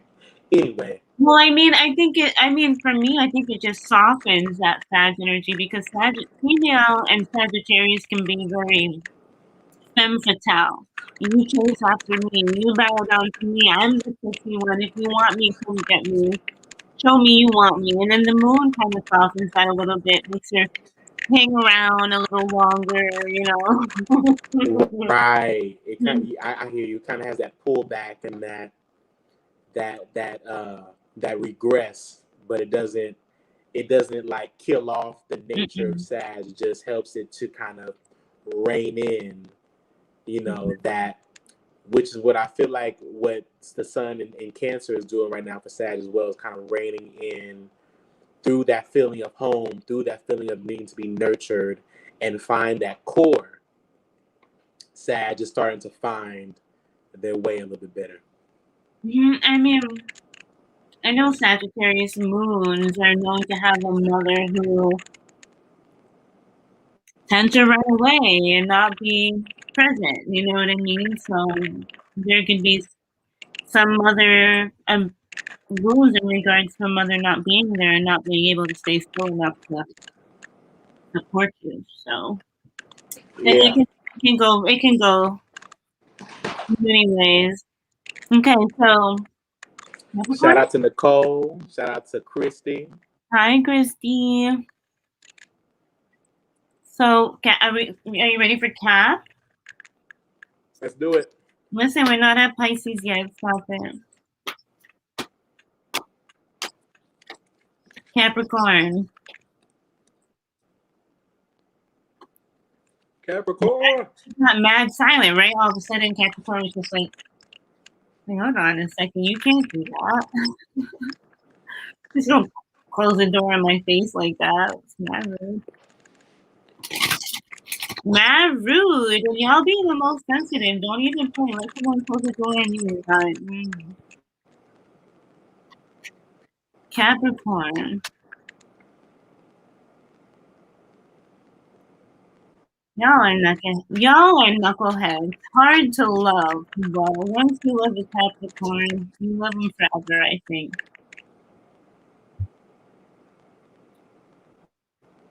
Judge.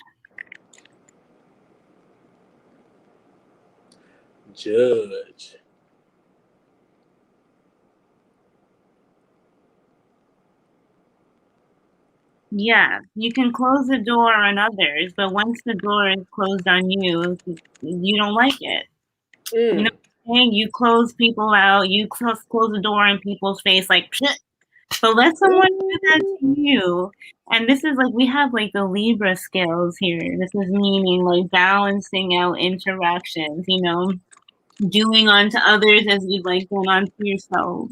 Also noticing how some of your actions can be posed as unfair, although attractive at the same time. Just because some people are a little bit more persistent because your energy is really good, right? This has been a theme throughout all of the time. It's like taking your superpower or your stronger attribute and using it in a more deceitful or backhanded way. A lot of us through the signs have been dealing with this, taking this better half and almost abusing it. And so Capricorn is exemplifying that even more so. And this could be centered around emotions, right? If you want emotions, you got to give emotions. If you don't want the door closed on you, stop closing your door on others. You know what I mean? Stop. Right. No, that's real. That's real spill right there. And so we have the Judge again, and we have light attributes, balancing justice and compassion, managing the fair distribution of power. Capricorn doesn't always like to share power. And that can be a problem, right? Because like the Cancer, the Capricorn, it's like we want to hold on to what it is that we've built. And so managing the fair distribution of power, shadow attributes, offering only destructive criticism, misusing business, legal or criminal authority. And that's exactly what I said, right? Taking your strengths and using them in a way that is a little bit backhanded. And so either you place yourself into the judge position and manage these own happenings in your environment, or a larger structure is set to be in play to put them there, Capricorn. So I don't know what's going on with you, but it's a good thing that there's a naturally balancing force in your environment that will set the karma and record straight naturally. But it's much better if you actually put yourself in the driver's seat and do it and manage it yourself, because you do have the capacity to do so. That is strong right there. I think that is amazingly perfect for the end of Cancer season for Capricorn. Like, that speaks volumes. Like, that definitely brings a lot to the forefront. That brings a lot to the head. Yeah, Capricorn, as usual, you're dealing with some real stuff, and there's just really some things that can't be shut out. You can't just close your door. I think there has to be a new value system. There has to be a whole new outlook in looking at that energy of judgment. Um, the mirror got to be turned back. The mirror got to be turned back in some way. Um, yeah, coming to a reckoning. Coming to a final. Uh, okay, fell on the floor. Okay, Capricorn, interesting. We have nurture, which is the Empress. Interesting. Interesting. Interesting. Um, hmm. I feel like Capricorn that, you know, like I'm hearing it or feeling it as like you're always becoming. You know what I mean? You're always becoming. And like just because like I feel like Capricorn knows, even though like if they haven't got there yet to whatever that final goal is or that final sense of what perfection is, they're still going to celebrate along the way. They're still going to validate themselves. Capricorn is going to continue to nurture themselves in the way they need to be nurtured. Whether or not they've reached a particular goal or limit, there's still that level of appreciation for themselves, and they know and they can account for it. So, I also feel like, of course, simply enjoying nature, enjoying that time, enjoying the fruits of your labor. But what that really is translating to me in this season, or the lesson that's being embodied, Capricorn, is knowing that like you're always growing and you're always getting there, and there's really no such thing as getting there. You're here now, you're here now. And that gratitude will take you a long way. Gratitude in the moment is that's God, that air, breathing in that fresh air, forgiveness, nurturing yourself. Capricorn is understanding that nurturing themselves is forgiving themselves. That's how you forgive yourself, is by taking yourself out. You know what I'm saying? Um, buying yourself nice clothes, remodeling your business, doing things that you need to do for the long run, and taking joy in the small moments, because none of the small moments, quote unquote, are small. So a lot of that goes into Cap's value system really, really changing, I feel like, and really, really coming to a whole new sense of what they're indulging in and what they're taking in the moment. That's what I would say. Yeah, definitely. And if Cancer requires self-care, if Cancer is called to do self-care, then Capricorn is called to do it twice as much. So this is not just exactly nurturing external things, but it nurturing the self, nurturing the body, taking care of those innards, taking care of that heart center, taking care of those inner sensitivities that usually get overlooked or kept down. You know what I mean? So Capricorn has to deliberately take time to go and nurture itself, like deliberately. It's a lot more natural for Cancer to do it, as it's naturally in these steps of doing it for others. So it knows how to do it for itself. But Capricorn has to actually stop and focus and get into that place and do it purposefully. And it can be done. Right. No, I hear you on that for sure. Yeah, Cancer's ability to naturally kind of move into that state of receptivity where they'll nurture themselves, they'll move a little bit slower. Capricorn has a tendency to kind of keep going, building new goals, and like idealizing a new goal for itself, and setting standards for itself.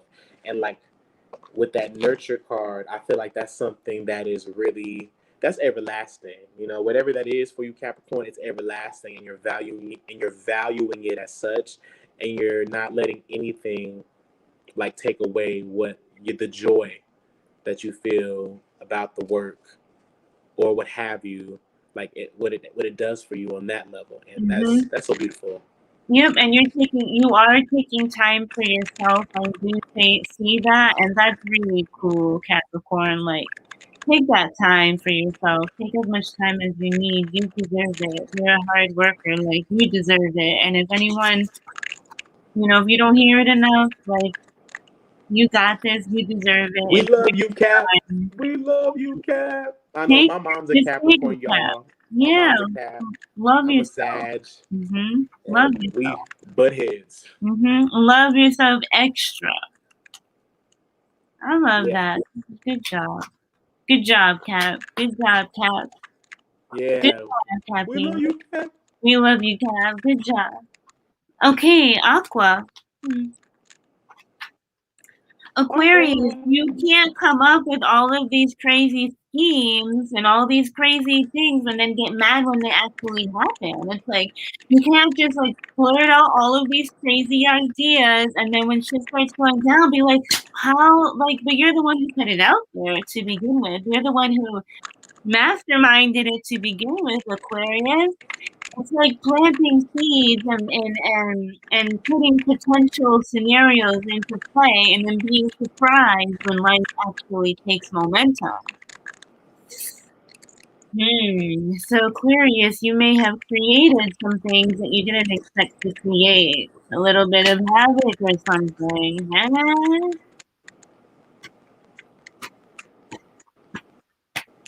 You can't be out there just throwing out concepts as if they're not going to take form. This is why you're supposedly always ahead of the trends, because you're constantly talking into the ethers, fucking manifesting shit with your word, like with your intellect and your ideas and your crazy like spark of intensity and creativity. It's awesome. So what do you got here? Rebel, exactly. Oh, beautiful. Yeah, you have like this Uranian utopian ideal. And so I believe it falls on the responsibility falls on the shoulders or the chest of Aquarius. So Aquarius needs to be speaking further out into existence. As what you say manifests rapidly, Aquarius. So it's not exactly that you need more manual work, you just need to start speaking more aloud and manifesting change for the whole entire world, for the course of humanity. As we are heading into the Aquarian age, I would imagine your orchestration is what is respected. So if you're not thinking wildly enough, creatively enough, if you're not rebelling enough against the stream of consciousness and creating into time and space your ideal.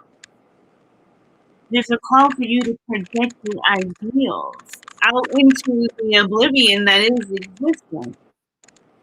Because when you Yes. doubt, you Yes. don't excel these ideals and these platforms, and that hence they're not created, and humanity is not affected or doesn't benefit from your genius capacities to see new vision. So you're being called to rebel against what it is that you see and project these new realities. I don't know how else to say that, but you have more power than you understand at this time. Yeah. Oh Mm-hmm. my God. Yeah, then you're speaking realities into life. So Yeah. Excellent. Hey, I'm kind of getting with that rebel card. What's up, Kobe Barrett? mhm. Kobe. In the building. We got you. Um with that rebel card, I'm kind of seeing an image of Aquarius, kind of like Aquarius. I see Aquarius being like that artist that wants to, like, it's like he's like, they like paint something and then they hate it and they tear it up. They paint another thing, they hate it and they tear it apart. And they're like, this is too much. Like, I've done this before. Everybody's done this before. I need to take it back to the basics and like go back to the drawing board. So like I'm getting a very, very clear image of Aquarius taking everything all the way back to the basics, like going back to the 90s type of energy. Like whatever it is you're doing right now, you are revamping something. You are really trying to come down to a like rebellious but simple, like edit, like you're editing. Aquarius is editing. You're like, I hate that. Nope, I don't like that. Throw that out, get that out. I know I asked for that, but throw that away. Don't need that. Don't want that. Like a whole reset. And that's because Saturn is retrograde. So like I think that Aquarius, you're really starting to hone in on what your vision is and really starting to understand what's gonna really truly speak volume from your soul. So this is beautiful. I'm getting a lot of images for Aquarius. I feel so much more tuned in with the later signs right now for Mhm. some reason. Yeah, Um, because they're helping us behind the scenes, I believe. And Aquarius, in your mass creation, where you're throwing out all of these concepts, this is where you're fucking up. Because although you're creating a masterpiece, a lot of us can be feeding off of your scraps and putting into motion the scraps that isn't exactly fitting what you see. You know what I mean? So you could be basically discarding gems, although it's not exactly what you're set to create, but give those gems away. Wow. Listen, this would be the High Priestess card. So yeah, I really feel like Aquarius, like how I see this with the High Priestess card, like don't sleep on yourself. Like Aquarius, you're awakened and you're really, really awakening. Like Aquarius, like you're like I'm seeing what's the guy who did pop art? Andy Warhol. It's Mm. like I'm just seeing like a whole masterpiece and I'm seeing a whole master plan being developed underneath the scenes. And I just feel like what you have going for yourself right now, Aquarius, you already know that like it's good, or you've already done like you've already received the instructions. Like something is very, very clear to you. Um and right now it feels tedious. It feels like it's you're right there at like the edge of like this. I don't know, when I see this and I see like her hands together and like it's like they already know, like you already know what it's going to be, but it's like you're just going through a process right now of eliminating any outside noise. Like Aquarius, you have to eliminate the outside noise right now, and that's what Cancer season has given you the ability to do in a way, is to eliminate any outside noise, eliminate the crowd, eliminate the entourage. Think about quarantine, think about the whole pandemic, with all the planets that came into Aqua, and at that time that kind of enacted all of this, just that feeling of being quarantined, but this is about really honing in on your vision and listening to your soul in a certain aspect. Um, it's really true, and this is important that you hone in. And you're doing that. So continue to, I guess, obey your highest self. Right, definitely. And I think communicate, although it says listen, listening is a form of communicating. So while you're listening to receive exactly the details of what you seek to manifest, Right. there's something in your soul that there's a brilliance that you need to express, but you know that you don't have all the pieces, which requires you to listen. And when you get that twang, when you get that hit, like you'll know what to reel in. Right, But exactly. in the midst of that, you'll be receiving downloads that could be valuable onto others. Yes. So there's a way in which you must seek how to release these valuables, whether in quick spurts or whatnot, or hand-me-offs. But you can't expect to continuously get download and not have your cup overwhelmed or overfull. So which is why it's also important for you to disperse or dispel the excess knowledge and not just keep it in and wait for more and more. You need to create space in order for more information to come through. So that requires sharing at the same time. It doesn't necessarily need your acute attention, but enough to just dispel and then get back to business. Oh yeah, Aquarius, y'all. Aquarius is on a come up. Aquarius is about.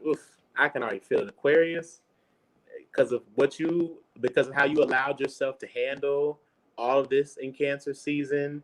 You listen to God. You listen to your ancestors. You listen to your higher self. Like you're about to really come into a reward. It's gonna be like that. Like Saturn's there. Saturn's gonna reward you. Like that's the thing. Like Jupiter gives blessings, but Saturn gives reward. You know what I'm saying? Saturn gives that reward. And so you're about to really see that whatever felt like toiling, it was actually you getting the tablets from like Moses, so Mm-hmm. you're about to really walk away scot-free. Hey, I like that. Yeah. I can live with that. Yeah, Aquarius got it. Aquarius already know they got it though. They do. Okay, let's see, Pisces. Hold on a minute. Pisces wants a little bit of a reset. Here. I'm going to do this for Pisces.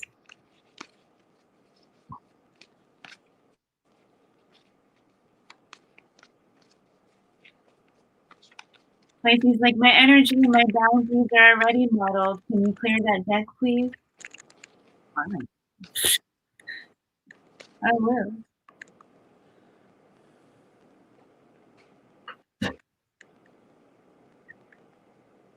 Almost there.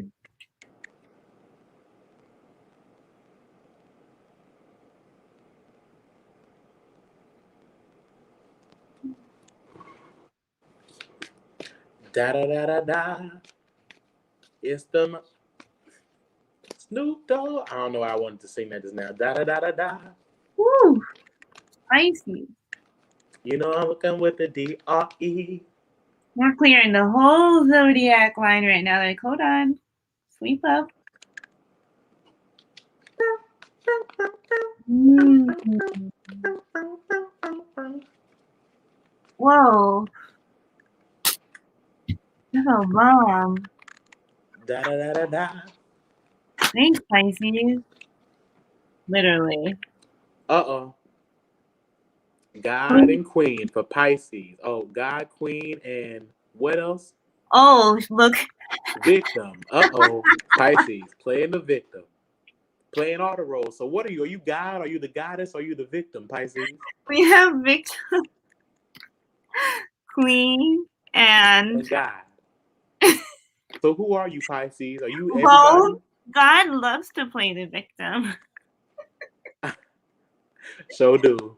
knowing very well it's the queen and so dramatic about it. How you know you God playing the victim but want to act like a queen? You can't do both, sis.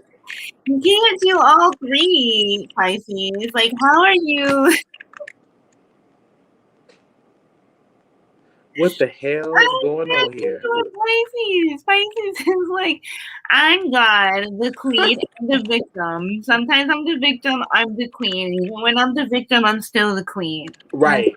Oh, okay, Pisces. No. Oh, come on, Pisces. Come on. You Pisces, can't why have are it you your way acting and like it that? too. Let's You get can't one have more it your card. way and it too. No, right? Pisces is showing off. Pisces, you can't be doing that. It's like, You well, can't Leo's do not that. the only one who can Pisces, do Pisces, like that. it's my birthday. I cry if I want to. Did I'm you God and I forget cry if I want to. that I rule the camera and the magic and the beauty? Leo needs me, Pisces, saying I'm the real one. I'm the true dramatist, says Pisces. Pisces, don't get on my nerves.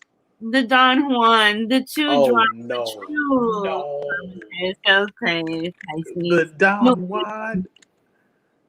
Pisces, look at an athlete. Okay, Pisces, you win. It's like you can't deny this. You can't deny this. What is happening? Fine, Pisces. I don't know, Pisces and left field. Pisces, like clear all that shit. The God Queen. What is happening? Hold on, because now I got to get cards. This is crazy. What is happening? Like Pisces, you just like took me out. Like you just said Right? You just said I'm gonna come to the party late, leave early. I'm gonna cry on the way. I'm gonna complain about it. And you're not gonna forget me. You're gonna remember. You're not gonna forget that I came to the party at You're not all. gonna Like, forget damn, it was my Pisces, party. why? Okay, What Pisces. the fuck is going on, I want man? to go to a Pisces party if there ever was one. No, Pisces throws the best parties though. But the thing Pisces is, throws the though, best parties. It's the one where like the night goes on forever and it's like the best time of your life and everybody's in sync and having fun and letting go and there's no judgment and we're passing that L, like we're all feeling good, we're raving and we're dancing. Hey. that's the master card. This would be the devil. Oh, So you the devil too now. that's all right. All of it. Okay, Pisces all encompassing. All of it. I gotta pull another card now. Oh, one fell out. Oh, Seven of Cups, daydreams and decisions. I just feel like I want to ask Pisces a question like, Pisces, who you gonna be? Who you gonna be this season? Who you gonna be this time? Who you about to change Pisces into this is time? very Seven of Cups. That's a Dubosh. Pisces is like, I'm gonna be myself and everybody else. Pisces like, and I'm hooking up at the party, in the pool, in front of everybody. That's Dedicated and effort. nobody Damn, cares. Pisces, you working harder than the devil. Nobody You working harder than the cares. devil. Nobody Pisces working cares. harder than the devil. You get away with it, Pisces. You could be having a time of your life right now. What are you doing? Pisces, like, what the hell? Eight of Pentacles. You know what song I'm hearing? I'm hearing that song by Michael Jackson, who has his moon in Pisces. You got me working day and night. Oh. You got me working. I'm so tired. Yeah, I'm hearing that song. Pisces, you tired, but like you ain't quitting. Pisces is tired, but Pisces ain't quitting. Pisces left the party, but they coming back. We need you to Pisces, come you to coming us. back. Pisces, what the hell, man? Like, I don't know what's going on, but somebody get over there. Motherfuckers are having too much fun. Somebody get over there to Pisces right now. Somebody get over there. Check on Pisces. Pisces. Please check on Pisces. No, Pisces, you can't play the back. You can't play Saturn. We know, Neptune, that you can be whoever you want to be. You have the invisibility code. Why do you want to go and play Saturn, Pisces? The master of illusion. Oh my God. Like Neptune. Like, oh my God. Like Pisces. You're living. Pisces is showing their ass. Pisces is showing out. Pisces is showing out. I don't know what to say. Pisces is the masters. Let us know already. So, like, all Pisces did was master their true nature and like reduplicated that shit and wash us over with its healing energies. Okay, Pisces. Pisces got away scot-free. I thought it was Aquarius, but it was really Pisces. At the end of the lazy river. Like, it's like, he's like, what took you guys so long? And it's like, bitch, you know what happened to my lazy river? A crocodile popped out, a rainfall came. It's like, mad shit. Pisces like, what are you talking about? Pisces, don't, I knew Pisces was going to do me in. I knew it. See, oh my God. See, because I look at Pisces as like the water form of Sagittarius, really, in a lot of ways, because Jupiter is the original ruler of Pisces. And Pisces and Sagittarius are like brothers, like, you know, Poseidon. Sagittarius would be Zeus. And then what's their father's name? Kronos. And I always feel like with Pisces and Sagittarius, it's always that brotherly love. There's always like that struggle between Sag, because I feel like Sag is always out there in the forefront, but Pisces always fights or like takes action from the hidden. It's like the way Pisces does stuff is just like, dang, like why did you have to like? Why couldn't you be out here? Like why? You know what I'm saying? But Pisces is just hiding and turning and changing form over and over and over again. Well, Sagittarius is just Pisces anchored and onto, like, halfway anchored into this 3D realm. Like, Sagittarius is like just half anchored. It has on top. It's very Piscean. Can be. I think so. Yeah, Lilac said Pisces Half Sag get along well despite the square. That's very true. That's very true. One of my favorite people in the world is a Pisces. Yeah. Okay. So we went through all the signs. We did it. We got through it. We got through it. That was the Cancer season messages for all the signs. I had fun with all the signs. It was mostly playful energy. It was really nice. Yeah. Right? I thought it was playful. I thought the energy was mostly playful, although we did get, we had to get serious here and there, but it was nice energy. Okay, so now we're gonna open super chat, right? Yep. We gotta have a super chat song. Super chat. Yeah, so if you want a card pull, we'll do the same format that we did for the 12 signs, but we'll do it for you personally. If you would like a combination card pull from the Black Swan and I, you can donate to the Super Chat 777, and you can put in a subject matter or an emotion, attached, whatever, and we'll definitely pull for you. So let's start from the beginning. So we have Sam Norton, and that was probably good to like clear the energy for the collective as like we're starting fresh for the individual. So Sam, I'm just like clearing my deck for you. Okay. And so you said, who's first, Sam? Sam Norton. She says, where do I put my energy when pulling it from the blood magic using Satyrs Capricorn? So you're basically there's a lot going on with you at the moment, Sam, and I see it, and you're not exactly sure where to place your focus. The best way to start is by gathering all of your energies. If you're running around in a circle frantically and allowing your mind to take you on this, you're not going to have any control. The worse the paranoia is going to get, the worse the intensity is going to get, the worse the negative black magic experience will get. You need to stop and gather your energies and call them upon yourself, which means you need to stop thinking. You need to stop talking and sit the fuck still. Sit still for a minute. You're not letting me get a word in. You understand? That's kind of where that starts. But on the other hand, we have poet. Very nice. So perhaps you have magical or word capability or ability that you, again, like this declaring energy, can speak things into existence, but you have the ability and the gift to bring flow into your dynamic reality by the way that you compose yourself. So you first require a certain amount of composure before you can unlock this poet, and being able to deliberately expunge your messages and take control of your environment as the poet is doing exactly that. It's collecting it, energy sources, and streaming it into a few lines, if you would. So light attribute expresses soul insights in symbolic language. Shadow attribute turns a lyric gift to negative or destructive effect. So this is your gift for words, right? You have a gift. There's a lot of words, a lot of communication, a lot of talking going on in your head. And this is your gift and your curse. So.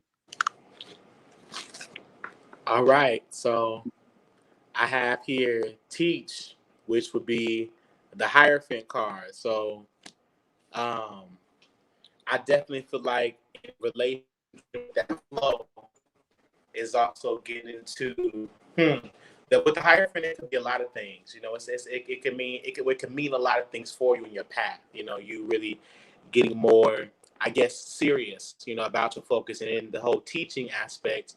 You know, being open to learn, being willing to take a different route that may be rooted in something traditional, that may be rooted in something that requires a little bit more effort and patience and time to ascertain to. This is definitely where you want to be moving towards. I feel like this could have something also to do with like just where you're going north nodally, and just what you're working to transcend in this time, and like what what is coming up as purposeful for you. So you just want to kind of navigate life and all your interactions with this in mind, always using every single experience as a teachable moment to move you higher into your purpose, if you will. Um, and yeah, take the high road every time. Take the high road. And allow that to teach you.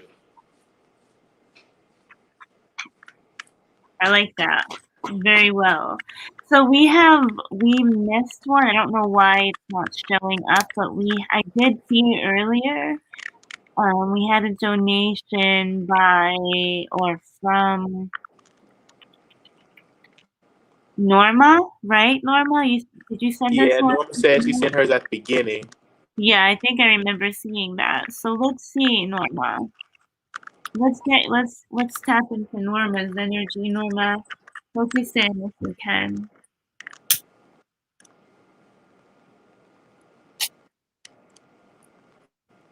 You're like, ay, not too much fire. Okay. So you like hearing the truth, but you know you're a little sensitive, just a little bit, and you're working to refine this a little bit and become a little bit more resilient. As it's okay to have feelings, right? We can't always run away from feelings, and being sensitive just kind of entails that. And something about you feel things more so on a physical level. And it hits in a way that is almost like electrifying feelings for you, receiving information from the outside, coming in, kind of resorts as like a cable in your form, in your body. And I can see how that can like cause a little bit of like resistance into hearing exactly what it is that you want to. It's like it hurts so good, ouch, ouch, it hurts so good, like and you have the bully card. So I don't know if this is a sensitivity that stems from when you were a child. Maybe you had, a figure that you really looked up to, but you couldn't truly express yourself, and you felt like you had to recoil, and now you're sensitive to any type of criticism or critique. But that's not who you really are at the core. You're not really this sensitive. It's just that you haven't allowed yourself to, let's say, grow a thicker skin, if you would, but you very much have the capacity for it. So, light attributes highlights your tendency to intimidate others, helps you confront the inner fears that bully you. Shadow attribute conceals deep fears behind verbal or physical abuse. Yeah, so your sensitivity to hearing the truth is something that can be worked out. It's not something that really belongs to you. I think yeah. I'm gonna let Swan take it. Okay, so we have listen. tuning in, doing that tuning in and, asking for that guidance, really, truly, truly, truly tuning in. And somebody said something about getting rid of that clutter. Yeah, getting that debris, tuning out all those false noises, just something here really about tuning out any doubt, tuning out lies. Um, just really, really get into a space of ultimate clarity within self. And that's what's going to activate this path forward for you towards even more freedom as you lean into your intuition. Yeah, it's freedom, because it's like you've been restricted or held captive by this false sense of sensitivity. It's like when you're gonna get slapped on the wrist, you're like, don't slap me, and just the idea of getting slapped hurts, and then the actual thing, and then when it happens, you're like, oh, well, that wasn't so bad. Right. That's kind of what's going on here with kind of just stepping over the threshold into resilience. Totally. Okay, so this is what you're healing. This is what's kind of going on in focus for you. And that was for Norma. Very, very interesting. Feel free to mention anything in the comment section. We'll be here. We got somebody else. I think who was next for a reading? Kobe? We had Razi. Oh, yeah. So she said, lay it on me. Okay. Razi, let's see what you got, mama. Let's see what you got, honey girl. Lay it on you. So it seems like you're open. You're open for adventure, and you're open for more learning and more growth. If there are any spots that you haven't seen, you'd like to have them illuminated. Great. You're ready to tackle any dilemma, and you're ready to face up. Very good. Very good, Razi. Let's see. What else you got, Mama? It's a good energy, dog. Yeah. Yeah. So you have storyteller. Very nice. This is a very nice energy for you, and you're a truth seeker. You're a truth seeker, and you're able. You're a truth seeker, and you're a weaver in time. So as you storytell, you weave these portals and doorways of time. It's like markers and passages as your words weave. It's really, really powerful. And this comes from your natural nature or configuration of truth, or your need for truth, or your passions for truth, or your openness to receive truth. This creates fluidity. This creates fluidity from right here, from this center, Razi. Yes. Ooh, that's beautiful. So that's really good, actually. Yeah. I'm also really proud of you. Yeah, I'm also very proud of you. But yes. Yeah. For sure. The journey that you have taken, for sure. Yeah. Yes. You definitely are a leader, and you are marking footprints. I see it. Although overlapping, they are transparent, they are abundant, you can see them. It doesn't matter if there's other tracks in the road. Okay. Light attribute, ability to experience and express life through stories and symbols. And shadow attribute, making up tales that harm others. Okay. Perhaps you were playful and quite the storyteller as a child. Whatever, you might have those capacities to really overindulge. Who cares? You know what I'm saying? Get carried away and all that. But every storyteller needs that ability to just get out of hand and lose the mind and just go wild with it. So Yeah. I love that. I love that. I think that that's very important. That's a beautiful card. What was coming to me about that was rewriting that narrative, choosing your script, what I'm saying, letting your story speak through everything that you do, weaving together, like you said, this tale, this path. And when you said fluidity, I thought of also continuation, 'cause through your storytelling, you're causing a continuum, I should say, a continuum of your life's the meaning that the journey has taken. You're birthing art through your thoughts and through your perspective and just through how you're taking things in at this time. That adventure, that exploration is feeding you. You're yeah. feeding that. Yeah, it's sustaining you. It's almost like being in the middle of a dry desert but finding an oasis. Um, Totem pole. Totem pole energy. You're carrying a totem pole. yeah, like a very very mantle like archetypal. Carrying on the flame. Mm-hmm. Yeah, Like the torch carrying and on. passed over. Yeah, Yeah. it's very like divine, very like kind of even ancestral. Yep, Even it is. You have the yeah, torch I'm now. seeing You like a have the camel. flame. I'm seeing Yep. like a camel. I'm seeing Run. like Egypt, like the Go. pyramids. You're Um, blessed. Your path is blessed. Your path is ordained. Your path is already spoken for. It's clear. Run. find balance. Find balance. Two of Pentacles. Wow. Well, if I read this as just find balance and really kind of take away the tarot attribute of it or aspect, I really see this as because like, look at these symbols that are forming on the wheel. I really see this as like a collection of your lives. You talked about your childhood. I see this as a collection of memories and a collection of those symbols, trinkets of your journey starting to come together.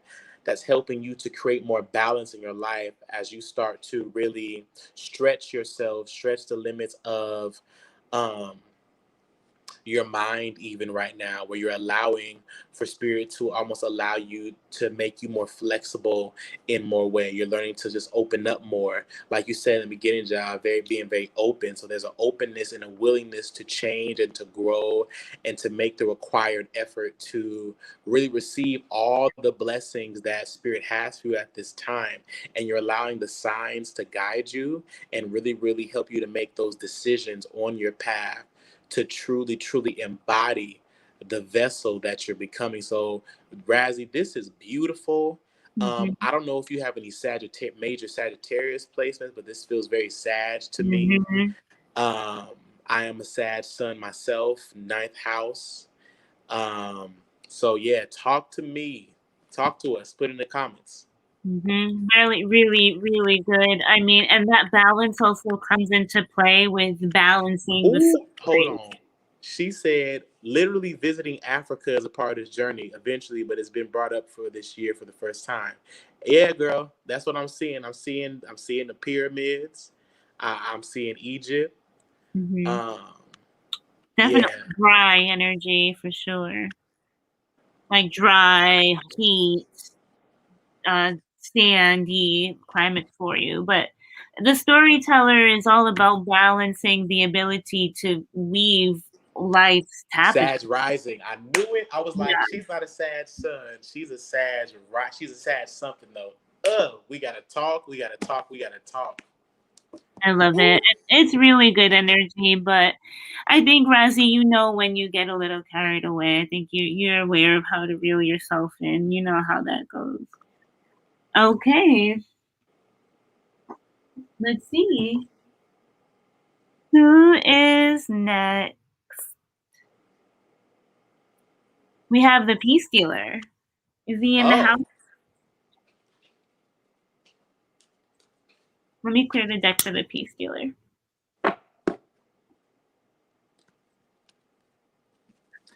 my saving grace. Let me split it. The peace healer, Shine on me. removing Baby. all of any external attachments so that he gets a clear read. So no projections, no attachments to this energy or this read. Allow the purity of it to come through. Let's go. Let's go, Michael. Let's make the 7-7 work.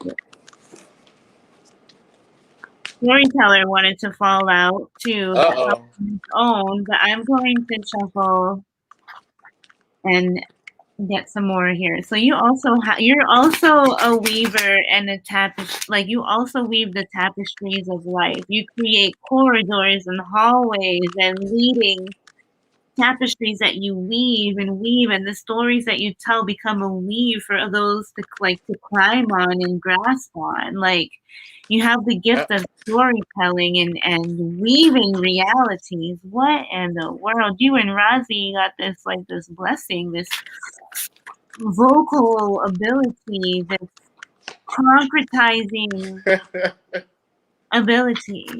Amazing. The peace healer. Let's get another card for the peace healer. Wow. Hold on a minute. Michael.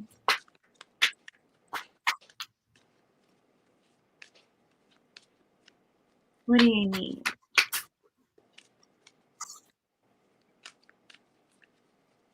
Oh, I said, what do you need? And we have the athlete here. And okay, so there's a couple of things. Leo energy. I go straight to your Leo energy, which is your 4th house. Cancer energy. Mercury's transiting through there. We're pulling. No. Not really, but really. Okay. What are we digging up and excavating, becoming aware of some things there? Blue. Tapping into blue, the colors, blue energies. That's okay, let them out. Dedication to transcending physical limits. So, this is really pushing yourself hard. And this is not in a physical way. This is in a transcendental manner. You're pushing yourself, exerting your spiritual body far more so than you have to. Too much strain. But dedication to transcending physical limits, achieving your highest power, really getting to your maximum and complete strength.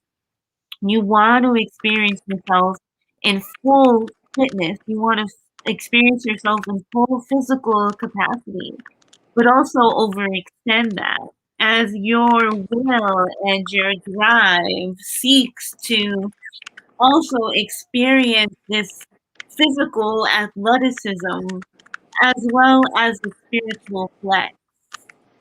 Sometimes when going too hard, we over push and miss the actual goal because the energy isn't dispersed properly, or I don't know, there's something being skipped here. Development of personal willpower and strength of spirit. Beautiful. Your spiritual workouts are showing. Your spiritual workouts are shining through. I mean, your muscles are fucking big. Like, Ooh. You got like spiritual guns. Ooh. Shadow attributes. Misuse of athletic ability for selfish ends. Again, we're all being called out on our superpowers because of the tendency to kind of use them in a distorted way. We're all getting called on that.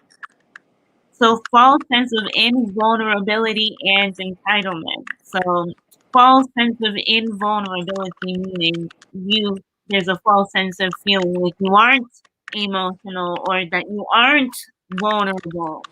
Hey, you came to the super chat and put 777, not me. But beautifully enough, the storyteller has athletic abilities and can basically do whatever he wants and can weave whatever he wants with his words. Okay?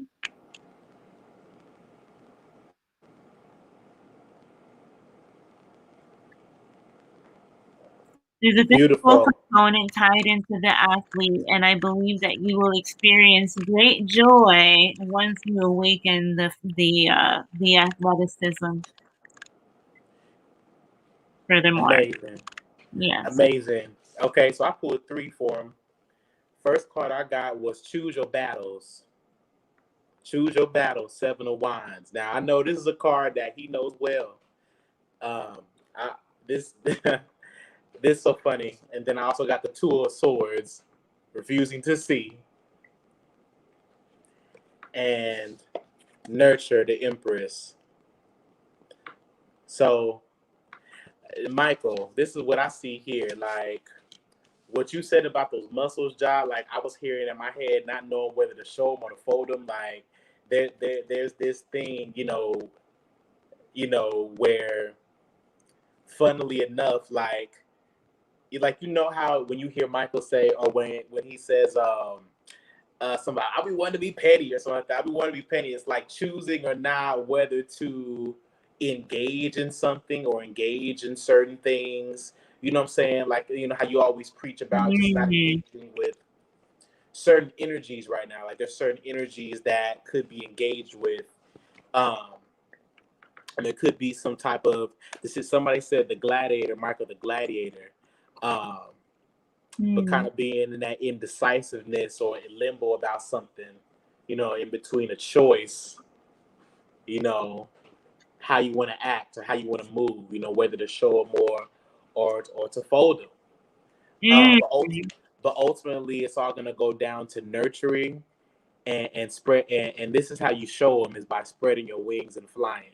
And uh, in whatever capacity this is taking place, you Cancer, the end of Cancer season is really asking you to deal with yourself on a level of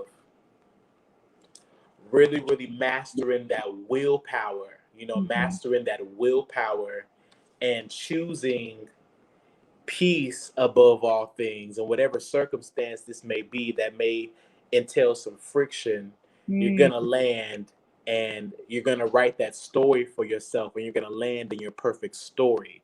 So, whatever stress, whatever decision or whatever is maybe causing you some type of grief, or maybe, causing you to feel like you have to answer to something right now, I feel like allowing time to pass and allowing time to tell, you will land in your garden. Your peace of mind will come. The ease, like all that is already yours. You already know, like, you cool. Um, I think this set is funny, and I think it's funny that he got this last. Um, but yeah, you're about to land. Just rewrite that story. Write your perfect dream. Yeah, and I think it ties in a little bit to, I believe, was it the Aries reading? Is that sometimes you have to like take a bow. Sometimes the best thing that the warrior or the gladiator can do is make a strategic move to take a bow for a moment. And this doesn't equal humiliation or defeat. What's Exactly. actually awaiting for you is like this throne, but taking like this like humble bow of like It's that acceptance. humility. It's like That humility. humility But yeah, it's just a test of how and where it's of going to your will, you, right? Mm-hmm. of your will, test of Mm-hmm. your will.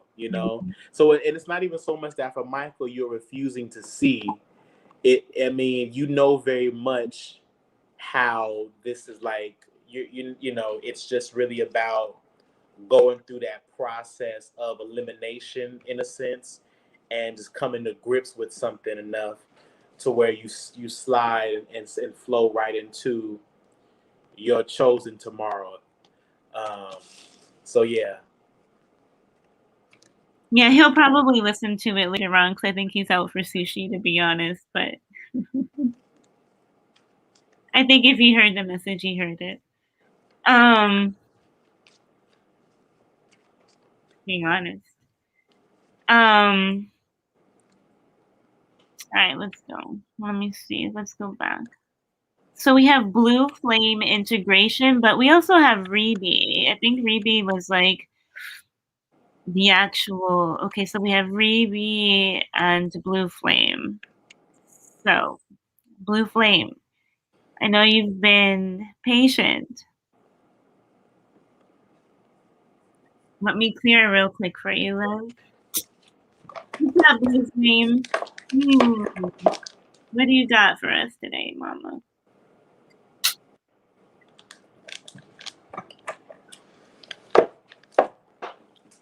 I know you like to be acknowledged. I know you like being acknowledged as mama.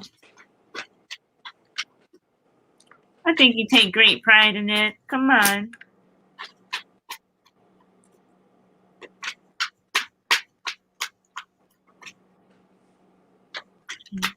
Won't forget about you, Hank. Blue flame integration.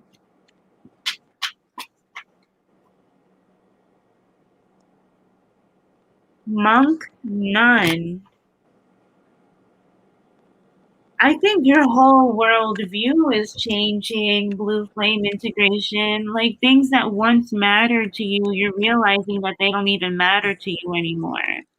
It's like all of a sudden you just like stopped giving a fuck about like a whole bunch of shit and you don't even know what's happening to you. And it's like, hold on, is this like age? Is this time? Like what's going on? Like my mind is changing, my forefront is changing. I mean, like what I care about and what I put my attention to is shifting. And it feels different. It feels a little weird. So we have the monk nun light attributes. Selfless devotion and single-minded dedication to spirit. I mean, I don't know if you're if you're being called to do like a 7-day like covenant like fasting or something like that. Like you're being called to like really quiet down and talk to God. I don't know if for some reason God really, really, really, really wants to talk to you. And I feel like he really has a lot of things to say. So he wants your undivided attention to say. Shadow attributes, negative judgment of the physical world, excess piety. I mean, I know the world is imperfect. And I know that there's a lot of shit bags and like shit is just like fucking insane here, right?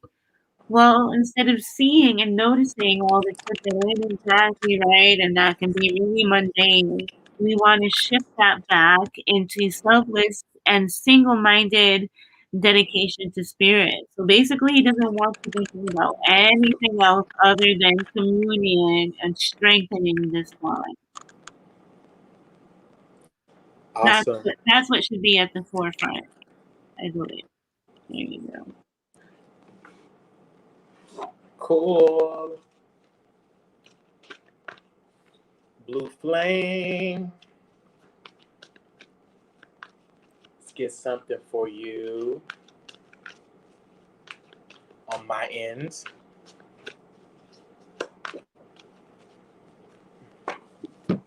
And we have the heart chakra. Hmm. The heart chakra. Taking a deep look, you know, into how I feel like how you're caring for yourself and for others. Your sense of self-compassion, your sense of fulfillment with your environment and the world around you, I feel like has shifted and opened up and blossomed possibly during Cancer season. You know, Cancer season has that heart resonance going on. And I just feel like, you know, in a lot of ways, your heart has grown. You know, I feel like there's even more capacity to give, and that your focus at this point, in some way, should be on giving and, you know, unconditional love. I feel like is ultimately the goal of how we work with the heart chakra is moving the heart chakra to a space of unconditional love and having that compassion for yourself, being able to receive love, being able to give love. It's really all about wholeness, balance, and good vibration. So I feel like this is definitely a very, very this card is like glowing. Like, it's like, whew, yeah, really tap into that heart chakra,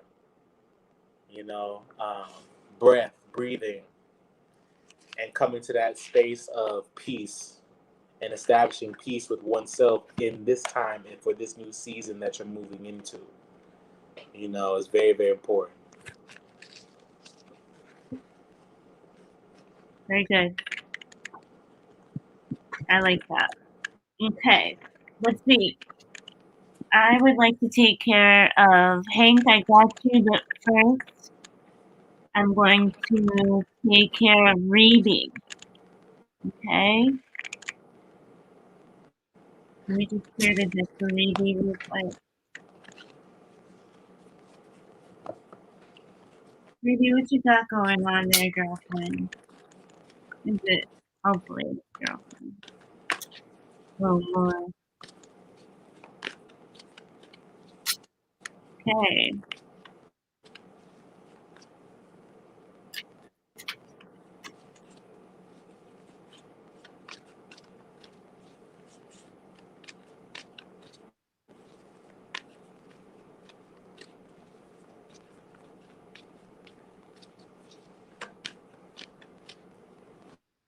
First of all, in order to receive messages, Ruby, you have to simply just ask for the release of it. For some reason, there's information waiting for you right at your door, but it's not coming in because you didn't open up your mouth and say, "Can you please deliver me the message?" Da, da, da, da, da. So simply, you have to basically invoke or say an incantation that unlocks the information that you are calling for.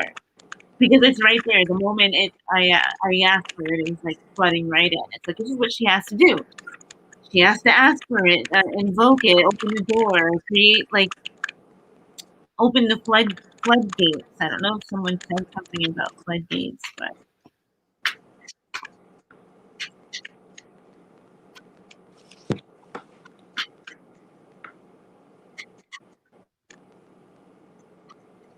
I don't know. I see a female figure that's really into mystery and magic. Okay, we have and this is either an aunt or an older sister of sorts. Engineer. This ability to give creative energy a practical expression. Talent for designing resolutions to common dilemmas. Who's this engineer? Is it the female figure or is it Reed? I see a very wild, creative archetype that has a lot of energy and she's quite zany. I see skirts, long skirts, for some reason, in a lilac hue. Engineer, though, the engineer is brilliant, but someone who seeks to solve problems. So, someone who has been written off as invaluable, little kooky, or zany is actually a cure or a solution to some sort of problem. The engineer can also be too much of a logical thinker, really trying to fix problems from a too austere, serious point of view. Perhaps there's a little bit of letting go that needs to happen, not being so rigid, not being so set in your ways. Kind of let your hair down and ruffle it up. There's a female figure in your environment who exemplifies that. Perhaps you always kind of scoffed at this individual or wrote them off. Well, actually, destiny is calling you to take on some of this persona and some of these traits. Quite interestingly. Shadow attributes. Reliance on mechanistic solutions. Yes, the reliance on having to have solutions be mechanic, systematic, exact 1, 2, 3, boom, boom, boom. Solutions don't always come that way. A lot of the times they require for you to let your hair down or let things go and let the answer come to you in the form that it wants. the release of some sort of rigidity. Reliance on mechanistic solutions without regard for emotional consequences. Right. Sometimes the answer is within the emotional realm. Awesome. Should have been like shuffling while you were doing that. I definitely could have done that. But here we are. I'm like No, listening. that wasn't for Hank. That wasn't for you, Hank. That was for Reeby. Okay. For who now? That reading was for Reeby, but we're doing Hank now. Is that what you said? Sorry. We're doing Hank now? Oh, wait, no, we're still on Reeby. Sorry. Yeah, we're still on. Yeah, I got to do hers. Sorry. Yeah. Okay, balance. Find balance. Two of Pentacles. You know, flexibility. You know, really going that extra mile and really opening up to the opportunities that life is giving you to truly grow and to seed your new reality is something that is really, really coming more and more into focus for you on this journey that you're on. You're now coming to a point where you're starting to really actualize the possibilities and starting to really gather and get all your ducks in a row with certain things. And yeah, truly gathering and getting that ideal, that vision is starting to come together. And I feel like there's something big coming in for you that's really asking you to open up your schedule in some way, or open up your time, or open up your mind to see the dimensions of how something could be. And it's going to kind of put you in a place where you're finding that balance, becoming more disciplined, realizing how much you can take on. In so many different levels, this is happening in your life. This is really about you advancing in your level of work, skill, craft, um, all manner of just evolution. You know, I'm speaking of evolution, um, truly accelerating on your path and finding new ways, new and inventive ways to create and also even get work done. Um, yeah, there's a new, almost even a new spark to this, like a whole new level of reality that's being opened up past 3D into the 5D that's really, really allowing you to ground certain things in under submission to the higher law. And that higher law lives in your heart, and it's tethered and anchored um, by spirit. So don't have any fear for the changes or the shifts that are coming in right now, because you are more than capable. You've been given every tool. You're strong. You can endure all those things. Everything that is meant for you is coming to you. So just open up, wise up, and receive it.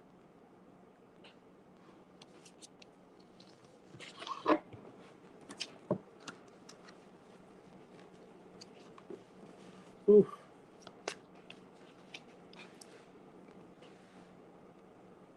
Oh, Ja, you got to turn your camera on, your mic on. Okay. Well, what I was saying, that was really beautiful. I could like hear you from a distance.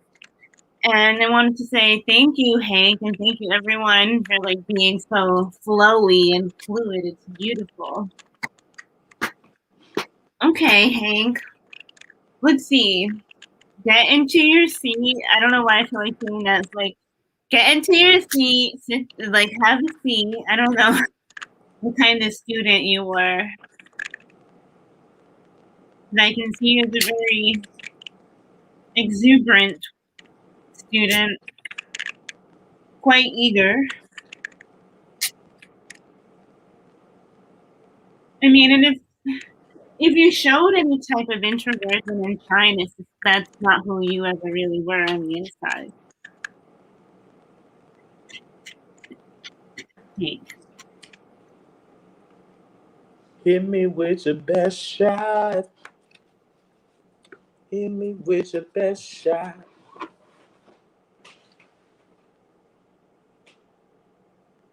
I gotta get a good Well, I look don't at know it. if you're thinking too much, like If you've been thinking about your mother, if your mother is a one who tends to worry and think about you a lot, I see like a maternal figure's like head kind of hurting or hurting in regards to some type of like maternal figure, some type of feminine figure thinking too hard about it. So you're being asked to relax in regards to the capacity of how much you think and ponder things that concern you, as the intensity is like, ouch, hard to ignore. Hmm. You pulled already? No, no, not yet. Hank, what is it with coffee? Do you like coffee? I think coffee might have a little bit of a common effect for you, although you may not. Yeah, so I'm getting a grandmother, like a maternal grandmother, like was it your mother's mother that you were close to mean something to you? Her energy is around you.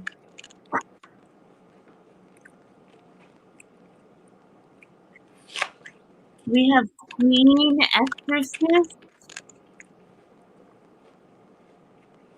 Let me pull one more, sorry.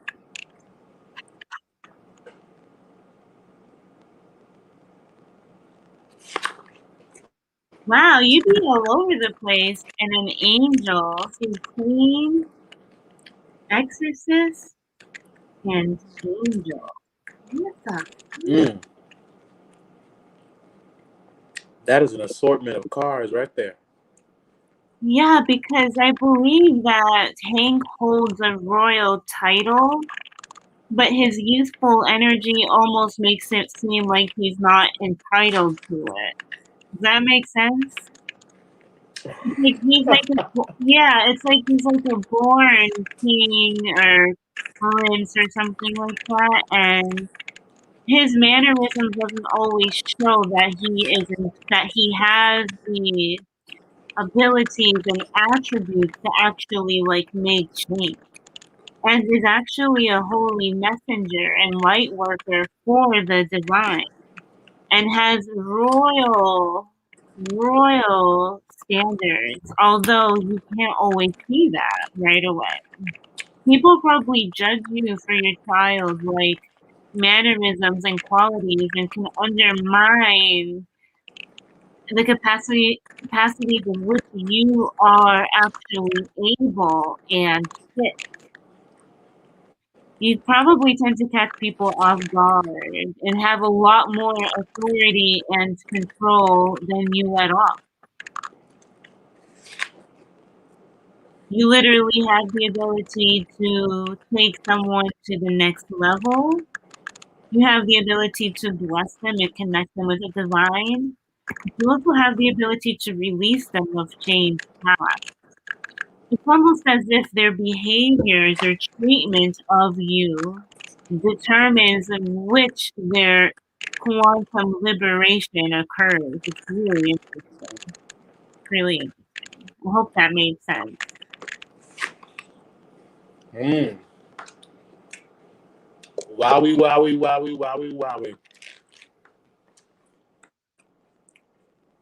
Oh, Before I move on, yeah, it says somebody said, Sam said, Swan, you make the apple look delectable as fuck. It is delectable. it is. But Hank, I see that you said that you take care of your mother full time or your grandmother, and that you do have a lot of headaches. So it's a lot of stress for you, a lot of mental stress for you. I definitely felt that. I think you may also forget your capacity to heal. Whoever this is that you're taking care of, this maternal figure here, this queen, and you have both the angel and the exorcist on your hand. But I don't think that you always believe your ability and your race and your ranking in this world. Ranking for sure. Mm. So for you, Hank, I got 3 of Wands, take the lead. Huh. Speaks volumes. Well, I won't say you have a heavy burden on your shoulder, but you do have a heavy crown to bear. Mm-hmm. And in taking the lead, this is really about summoning inner strength from within and really, really truly realizing the divine responsibility that's in your life. And so in taking the lead on those things, it's not mundane. Every step that you take, you are paving a path of resurrection for yourself and for those that are coming behind you. So this you're a torch carrier, you're a torch lighter, and you are lighting the way for greater consciousness and truth in your family, in your own life, and those that you lead. I mean, you're a source, you're a beacon and an example to those around you, you know, and don't take that lightly, you know. And so Cancer season really helps you to tune into this, you know what I'm saying? Cancer season really helps you to tune into this somber, very, very kind of divine, sacred um longing, you know, or this void space that was calling for more light to be filled. It's like you're walking down a tunnel, you're wondering where's the light, but then the voice of God says, you're the light, turn it on. And it's like, let your destiny be fulfilled. You know what I mean? Let your destiny be fulfilled. Take the lead and strive for greatness in everything you do, because it's like you can only go up from where you are. Spread your wings. Two of Wands. So we got 3 wands and 2 wands. Spread your wings. So I mean, I really don't care what odds is against you right now, or what it may look like, or what it may feel like. You have to hold that vision in your mind. You have to truly, truly understand and believe in the path that spirit, that God is showing you, because you are really, really on the path to really, really flipping a whole narrative in your bloodline and in just your family's history. And you also have, last but not least, moving on, 8 of Cups. So, you know, it's really, really, it's simple. You know what I mean? Every choice that comes up to you. See, don't be worried about making the wrong choices, because your path is already cut out for you. You know what I'm saying? Don't be worried about going down the wrong path. That's what'll stifle you. What you have to focus on doing at every step of the way, your intuition, your spirit guides, everything that you call on as source is leading you. It's really leading you beside those still waters. You know what I mean? Yea, though I walk through the valley of the shadow of death, I'll fear no evil. So you know what to do, and you know when to move on. You know when something's not right for you. Like you're really going through these tests of faith at this time, I feel like, but you're prevailing by sheer will. You know what I mean? You're a spirit warrior, and you're here to guide other people towards their own salvation. And sometimes that weight, you just got to push through that weight and don't let that heavy crown. You can't be, a king and hold your crown like this. Like, you gotta fucking erect yourself, hold that shit a little, straighten yourself up a little more, strengthen that neck a little bit more. Don't let that weight of it kind of sink you down. All right. I like what Hank said. Thank you for saying that. He said, "Yo, that's crazy. I'm actually a sun guy. LOL. That's why my life coaching practice is called rebirth coaching, because I want to help people be reborn." Amen. I love it. And look at this, Hank and Kobe. We're gonna get to you, Hank. Through this test that you're going through, you're gonna be reborn. See, the thing about it is, you're still being reborn. You're still understanding the limits of, well, your power has no limits, but you're understanding the dimensions of your power. So you have to be taking on these tests of faith of walking alone sometimes, or feeling like the whole world is on your shoulders, because that's what a true king goes through. You said you a sun god, so being a sun god, you must come somewhere from Egypt or Kemet. And yeah, there's a lot that I could say there, but yeah, just wanted to throw all that in there. So who's next? Colby? Am I saying your name right? Is it Cole? I think it's Colby. Colby, right? Mm-hmm. Okay. It's Colby, all right. Sorry, y'all. I'm a mess. Is Colby a lot like his mother? I don't know, Colby, do you have the essence of your mother?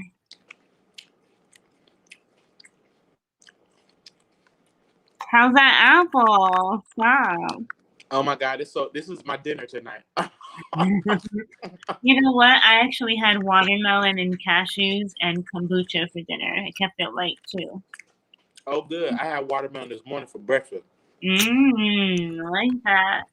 Colby, maybe Colby needs to be eating some more fruits. It seems like.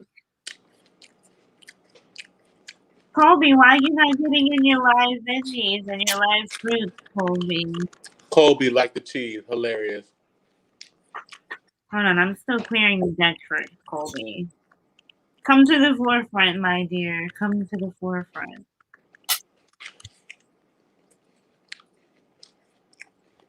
You're so likable. You know your shy quality is really what gets them. Like the cheese, yeah. Come here, buddy. Come here, baby. Come on over. Come here.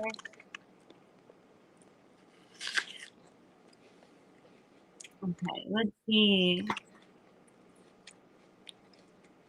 Colby. Colby is very specific. You're welcome, Hank.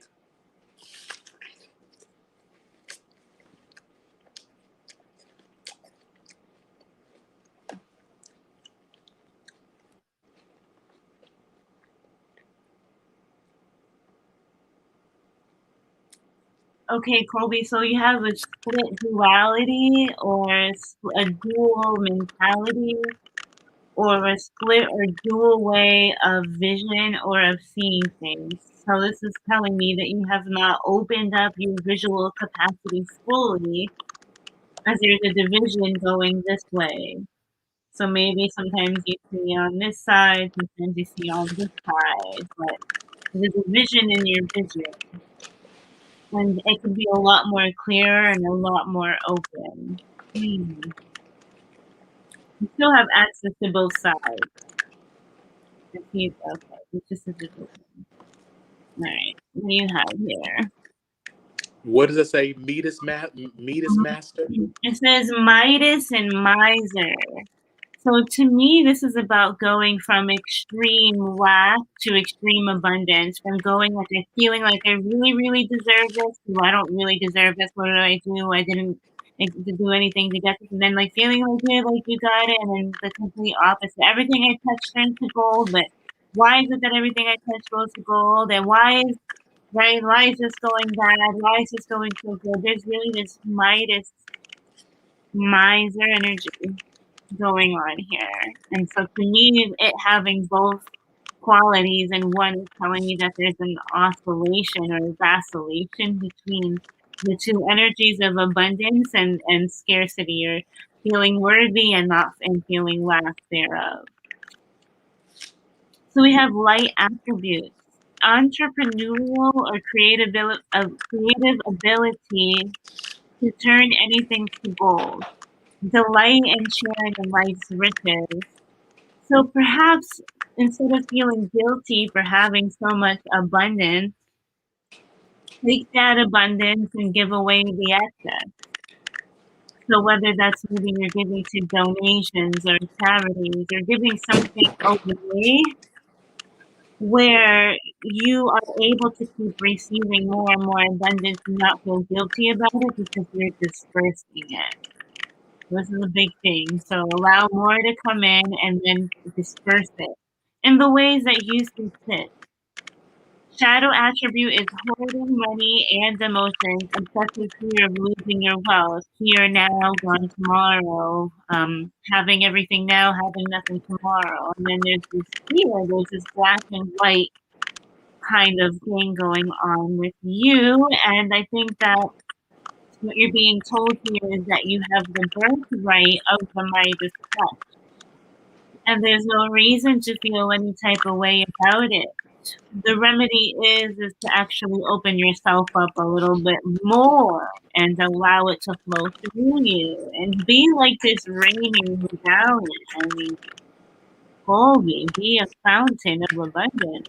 Just fucking let it flow. There you go. That's my part. All right. So beautiful. Well put. Well broken down. Mhm. Wow, we have been here 3 hours and 15 minutes roughly. We have really done this. Let's get it in. Colby, you're getting the same thing as Hank. Take the lead. Okay, I felt that coming. I felt like I felt that coming. Three of Wands. Okay, Colby. You got the Midas touch. Yeah, You got the Midas touch. rightfully so. You've got the whole world in your hands, buddy. I mean, Atlas has nothing on you. There is an opportunity for you to really. I feel like right now, Kobe, you're stretching your slingshot as far as you can stretch it. And like you said about that vision, it's like that vision is coming through. It's like you got your eye on that target, but you just haven't let go of the weapon yet. And right now, Kobe, it's just about trying to let that thing go and just shoot it at Goliath's eye. Just because that's the only way. And however that applies for you in your life, this is going to be a for sure shot and a for sure sign of your soon to come victories and rewards. You already know you're on the path to rewards. It's just time to let that slingshot go because you stretched it back as far as you could stretch it. So it's really, really time to go ahead and let go. Um, you also have teach. Okay, teach. This would be the Hierophant. Okay. Um, you know what you're bound to achieve. You know you're on the greater achievements with the Hierophant. You know that your path is built in discipline. Your path is built on solid foundations with this teach archetype, um, and with this Hierophant energy of institution and tradition. Um, you're the real deal. With this Hierophant. With this Hierophant comes those building blocks. It comes paying our dues. It really is about being in the club and meeting the requirements to kind of be in the club. Um, Ultimately, the rooms and the places you're walking into, the curriculum, what I'm saying, that you're establishing yourself on is something for sure, and something that's built within a deep love and a value system and a and a willingness to teach and to be taught. Um, I feel like you taking the lead is really about you taking the lead in some way, shape, or form as a teacher, and as an example of the shift in consciousness, um, that we are in right now. Um,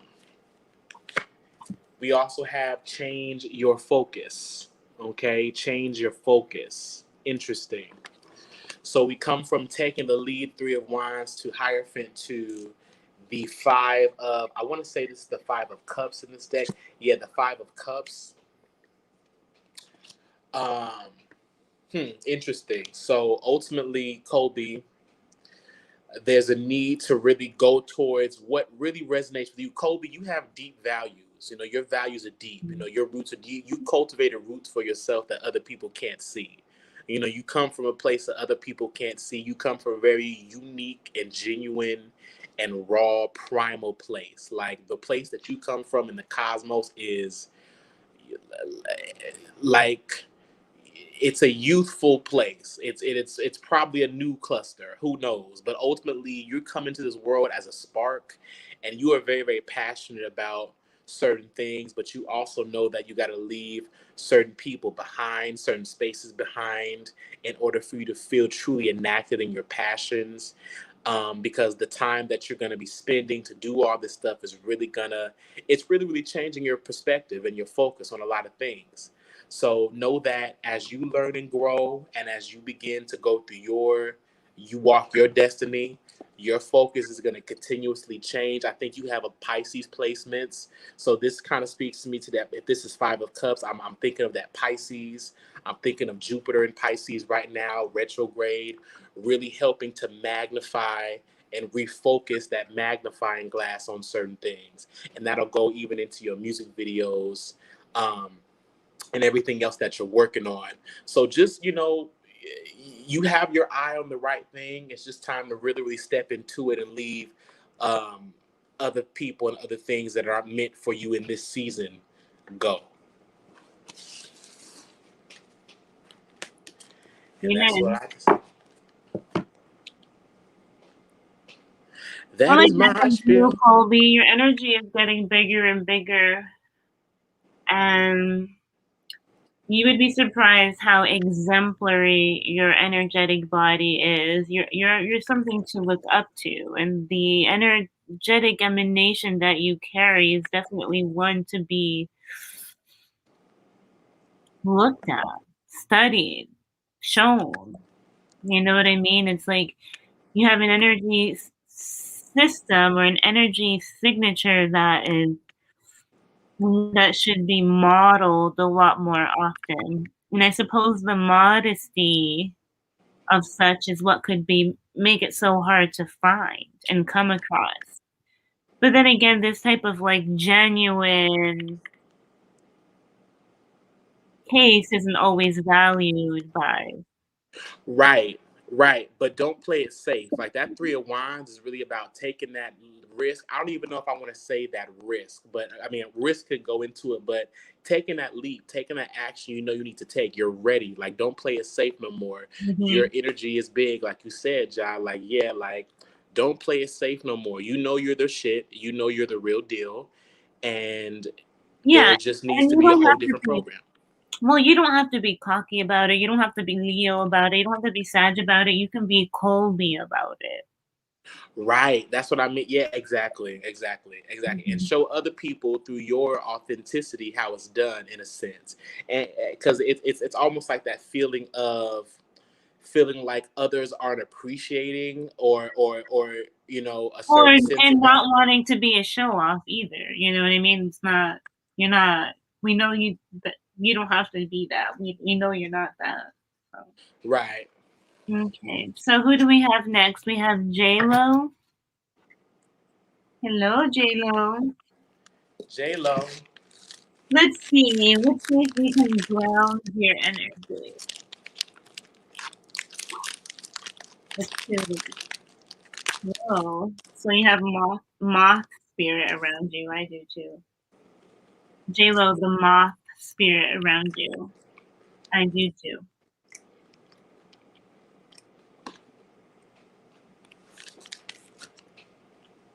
Water on your bedside table or a cup of water on your altar. Maybe you have one there. Maybe it needs to be fresh and cold. Maybe you need one.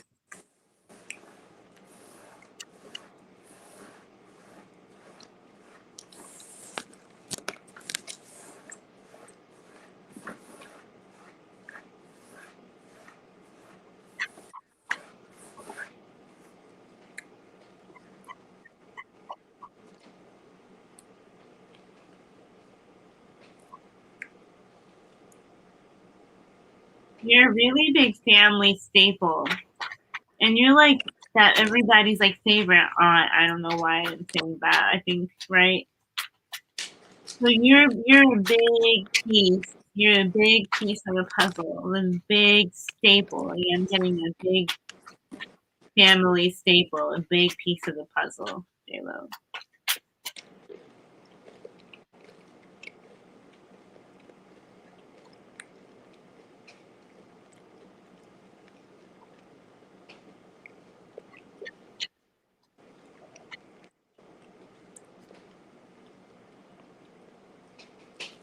Okay, yeah. So I was getting that your wild personality, let that roar. You bring so much laughter and excitement and happiness wherever you go. Like you don't even mean it, but your energy is just automatically like uplifting. Like you just want to smile when you look at you. You have the energy of the Don Juan here. Very interesting, right? She does. She has that very like savvy, come here, let me swoon you, let me sweep you off your feet, but with very little effort. You know what I mean? The Don Juan doesn't have to try very hard. You know what I'm saying? It just does it. And you don't even know that they're doing it. All you know is that you're caught up in their spell and you're entranced by them. So light attributes spotlights your positive seductive qualities. You are extremely seductive. What is it? And you know it, and you almost like don't even care about it. Shadow attribute using the power of romantic attraction for private agendas. I mean, maybe when you feel like it, you might use it to your advantage. No one told them to put their nose there, right? So if you want to smell it, then smell it. That's all right. So yeah, I have the Don Juan energy for you. So perhaps you could be either leaking sexual energy and don't even know it, or you have an abundance of sexual energy that you can be putting more so into you. Perhaps you have a louder personality and you haven't tapped into it yet. Maybe you're not even speaking up enough and saying the things that you really want to say. Say it a little louder for the people in the back. J-Lo, awaiting results. 7 of Pentacles. Interesting. Anticipation, okay? The anticipation is unsettling. But you know that shifts are coming. Up to this point in your life, you know that you've made strides, to truly get tasks done and put yourself in the best position to receive right now from source. You're just due. There is a little bit more patience that's required right now in order to truly reap the rewards of your blessings that are coming, and so that you can receive them, my love. But know that tomorrow is always assured. You know what I'm saying? The sun continues to shine light on the seeds you've planted at this time. Continue to stand in your humility, continue to stand in your power of grace, because this season, coming into Leo season, you're really about to reap and manifest a whole playground of experiences that are going to allow you to truly reconnect with yourself in a very soulful way. You got balance, which is the temperance card, which is speaking more to that patience that we're needing as we're going through our shifts, understanding ourselves a little bit more, learning how to balance our masculine and feminine a little bit more. This is definitely a time of optimum shifts for you, helping you to truly reach to that highest ideal of whatever personal success and value that you feel like is yours. And it's going to take you to the next level in how you express yourself to everyone alike. And at the bottom of the deck, we have the root chakra. So I really, really do feel that this is really about cultivating new awareness around your needs, going past survival, but really truly going into the matters of what your spirit needs to embody at this time. You are getting grounded, you are getting more comfortable in the work, and you are starting to find balance in these energetic shifts. And at the end of all this, whatever the end looks like, we will be watching you soar with flying colors. Like it. I like it a lot. So we have a Lucas there. I like your energy, my guy. He said he need in on this. I was like, I like your energy. I see that you're a curious cat and you're ready for something a little different. So you're realizing or recognizing that you have an absolute lust for life and you're willing to get into something that's a little weird. Perhaps finding yourself in circles or situations that you would never really imagined, or you could even be possibly sticking out like a sore thumb wherever you are. Hey, the contrast is telling me you're exactly where you need to be. Trust it, right? Kind of go with it a little bit. Who cares, right? So, curiosity and wandering off, wandering away, just allow yourself to find something new. That's really going to exhilarate you, Lucas. Lucas Bear, I like that.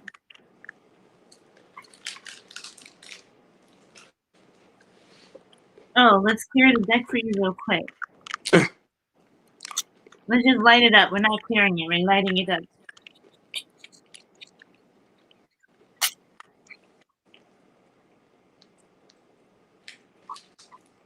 Lucas. I feel a shift in the atmosphere. Oh yeah, it feels like a balance, like looking around. I'm like, things, the more you look around, the more you'll begin to see things. Oh, look what I got here for you. I got the Messiah, and The then Messiah. and the Knight. Wow.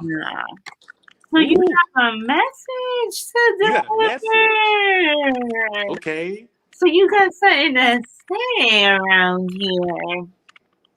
He has an anointing to bestow upon some people. So you have a bit of wisdom or some type of life experience or some type of outlook that is really meant to be shared and spread amongst others. You've been given a God-given message, a God-given mission. Hallelujah. With this Knight card, and I'm not sure if you are realizing the work that you're setting out to do, but if not so, you will embodying that quite soon. And a lot of it is like flowing through like an innocent child, like little boy quality. Aries rising, child. Taking on this like childlike aspect of yourself and leading from that position. You know, the divine really, really loves children. Why? Because children are open, children are willing, children love to be led, they love to learn, they love to express, they're not fearful, you know, they're not worried about judgment. They just are. And so when you are in this position, you become an easier flow and an easier channel for the divine. If you're saying, I don't have a message, I don't have a message to give, well, perhaps that's what makes you the perfect vessel, is that you're ready and clear enough for information and the divine to actually flow through you as you act as the Messiah, right? So we have light attributes, serving humanity with humility. And then shadow attribute, exaggerated belief that you are the only means through which a cause can succeed. That can be something that you're leaving behind.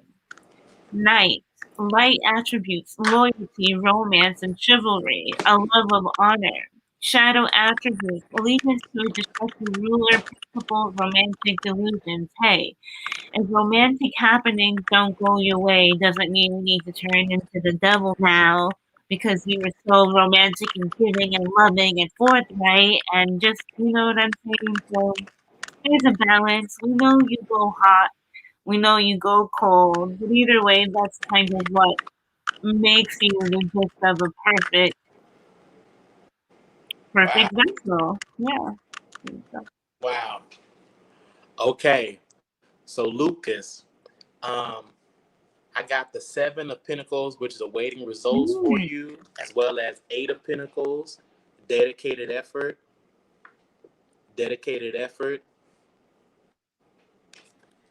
and the Hierophant, teach. So you definitely do have a message that is well worth being heard at this time. There is a passion in you. I'm almost thinking of like in the Bible how David, King David was said to be God's chosen king at the time. But he wasn't. Before he was chosen, David was in the field tending to his sheep. He was a shepherd boy, while his brothers were out in the field, were out in the war zone training for war. David was there tending to his sheep, and he was practicing his musical instruments. So I feel like you definitely have been, in a way, not necessarily restricted, but kind of, in this kind of in between phase, really, really refining your goals, really, really cultivating the lifestyle or envisioning the model of success or work, or the type of relationship that you really want. And you've really been diligent. You've been prayerful, you've been mindful, you've been almost a saint, a very, very biblical figure. In that, yeah, in that you waited well. How in the Bible it says, you wait well on the Lord. So you waited for that instruction to come, and you've been tending to your seeds, and you're about to get that opportunity. And this is very much your higher self. So Lucas, if Yes, you're not aware of this is because this is your higher self activation. And so whether your higher self and your lower self will merge and you'll come into this greater awareness that your higher self has been acting on all of these things. yes, all of those, exactly. It's like you've been laying the foundation, and maybe not even realizing that Mm-hmm. you've been laying a certain foundation and what it's for. But Mm-hmm. that message all along has been building and ruminating underneath the soil. Mm-hmm. And now the masterpiece is done, and now it's ready to be taught and presented to the people. So in whatever way this is an aspect in your life, know that the period of germination and getting down to the ground roots, you've done that, and that's making way for an opening of some sorts for a meeting, a meeting of the minds, a message to be shared, a truth to unfold before you and somebody else's eyes. So yeah, that's what we got for you. Yeah, and whatever your findings are, don't keep them because sometimes we don't realize that our gift relies on the very things that make us solely happy and solely satisfied. Not knowing that that very joy in itself can spill onto others, and we wouldn't even think. You know what I mean? All right, so we have, I think, one more. Got one more. Thank you, Lucas. Um, And the Corinne. Coran Green. Mhm. How you Hi, doing? How you doing? Howdy. happy to hear you. No, happy to see you. Can we Wait, can we switch this one? I think that's the last. Can we switch? Can I pull first and then you end it? 100%. All right. Yeah, let's switch it up. Switch. All I right. love it.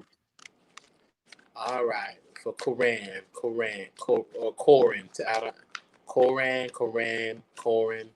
I'm trying the best I can. Amen. Please forgive me. I butchered it up.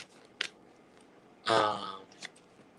Oh man, this keeps wanting to come out. Okay, dedicated effort, Eight of Pentacles. So I mean, Miss Green, I see that there has been a real persistent effort that you've been putting in to certain plans, certain masterpieces, certain visions, really, really putting in your time and dedicating that effort to really, really perfecting something in your life. Really, really being diligent to your need for stability and truly maintaining that. You've been maintaining something. You've been receiving reward from it as well. Um, I love the Eight of Pentacles. This is consistent work, consistent rewards. What you put in is what you get out, and that's seems to be your approach to life. Your approach is very logical, methodical. It's well thought out. It's planned, and that's coming into focus right now. Let's see, get in the card. Okay, we also have Seek, which is the Hermit. Okay, Seek, which is the Hermit. So I feel like there's this period of really integrating and resting from your work, going within, getting inspired, getting introspected, really getting back to the basics, getting back to nature, tuning into the future, tuning into your next steps. Things are about to shift for you as far as possibly work-related things, seeing some returns. Wow, this keeps wanting to come out too. Awaiting results. Awaiting results. Wow. Something is definitely growing. Something is definitely growing. There's definitely an ideal or a vision that has started to sprout up. She said, I've been working, LOL, and studying. Yeah, you definitely been putting in that time and that effort. You definitely have. But, I guess what Spirit is saying is take time to seek. Take time to seek and get inspired and to rest and, not to be so overworked. Take time to kind of enjoy, even though this is about wanting to manifest more and kind of perfect structure. I really do feel like this is about you coming into a different flow of resting and receiving your next assignment and just taking things as they come, not pushing too hard at this time. Take life as it comes. Of course, plan for the future, but take time for rest. Take time to replenish your spirit. Take time for that self-care, and enjoy everything you're doing because no step is small. No step is small. As if it all adds up to the big, it took every stroke of this paintbrush or every hammer, every hit of that hammer to get this sculpture right there. So, know that as you go along, you celebrate and you breathe and you take in the goodness and you revive in that way so as not to burn out and to be able to hit it harder the next day. I like it. Yeah, I definitely see it as basically a reassurance of your path and letting you know that you will reap the benefits or the rewards of your labor. You know what I mean? Sometimes being an apprenticeship, like learning position, gives us leeway to make mistakes, gives us leeways to take a break, gives us a chance to like catch a breather. You know what I mean? Because once you're in that final role, once you're in that final position, it's very rare that there's room for mistakes, or very rare that you're able to take a break or take a slip up. You know what I'm saying? So you're well, Yeah. you're well on your journey, and the rewards are you will reap. But being in this learning, working, focused apprenticeship energy, if you would, is, I mean, that's pretty much like your life focus, and you should just kind of revel in being in that position. In that position, And exactly. Be comfortable there because that's what's going to keep you grounded, but it's also going to reap you the most reward it's gonna give you when, freedom yes, it's going while to, while yes, you're still chugging, like while you're still benefiting all around. yes. Ooh, yes, Ja. Ooh, It's that good is energy. beautiful. It's good energy. Hmm. Really good energy. You're an artist. Yes, I felt that. I was gonna say creative, like a creative pursuit. Um, that's beautiful. It's something you're passionate about that you're willing to work at day and night, or at least for long periods of time. That Eight Right. of Pentacles, that Seven of Pentacles.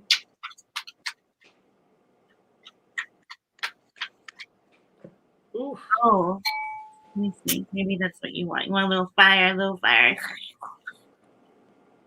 I wonder if you have a lot of water in your shirt.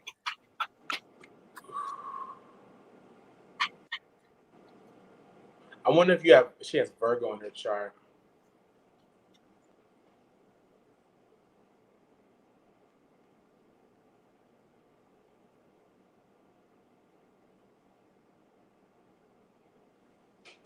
Get my cucumber and lemon water.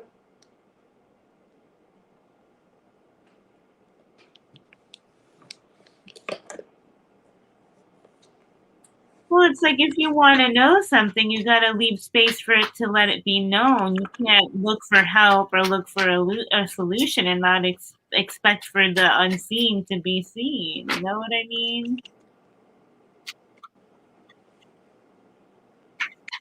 It's like, oh no, no, I didn't want you to see that. Well, then don't have me looking.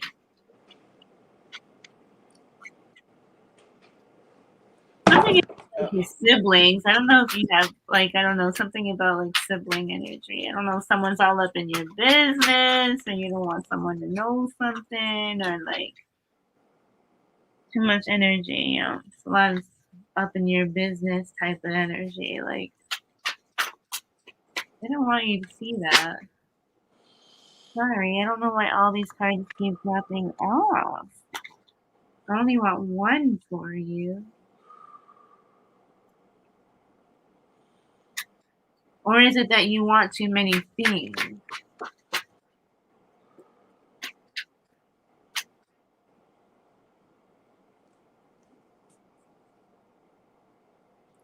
Some steps like left unfinished. You have the Exorcist here. So there's like this like crying energy that I keep seeing you trying to like protect yourself from, or like cover yourself from. It's like someone like walking into your room and you're like closing the door on them in the midst of it, because like either you have something private laid out or you're working on something, just something that you don't want this privacy to be exposed. And so like, yeah, this exorcism card is telling me that there's like some prying energy that you just wish you can get rid of, like just something that is just not allowing you the space to be yourself or to do what you, some type of like privacy information like exposure kind of deal. And so finding where you may feel exposed, or where you may be vulnerable for exposure, informational wise, privacy wise, that creative stuff you're doing behind closed doors that you like to enjoy for you and yourself. Everyone in my business and I'm planning things. Ha! So light attributes, freeing yourself and others of destructive impulses. So I don't know if there's like some type of habit or quality that you're trying to drop or change. And then shadow attribute, fear of facing your own demons. Yeah. So maybe there's a shadow attribute that you're getting ready to kind of face and look at. This may in turn improve the relationships around you, or the way that you form your connectional basis. I don't even know if that's right. Yeah. Um, I hear that loud and clear, Ja. Yeah, it's about really establishing something new based off of the shift that's taking place. You're starting to create a new resonance field around what you want to attract or how you want things to flow in relationship. It's really leveling up. It's big Super Saiyan energy. Yeah, but it requires kind of looking at the darker sides that we're not exactly like, you know, right, we don't going within. And we don't want to admit that we got to change something about ourselves, but that's a part but of we do. Like removing it is actually just admitting it, because you're ready for that change. You're ready for that field change for sure. Ooh. All right. I think we did so good. I mean, I think I'm so grateful for everybody who came out and joined us. Yes, thank y'all. We've been on for almost 4 hours. It's been an intense night, but I'm truly grateful and appreciative once again. Wow. Yeah, it's been definitely, I can feel it's been intense. I enjoyed myself though doing this. This definitely helped me. Thank y'all for everybody who participated in Super Chat and got a reading and that were blessed by this. We want to say happy Cancer season again to y'all. The end of it. Let's go out with pride.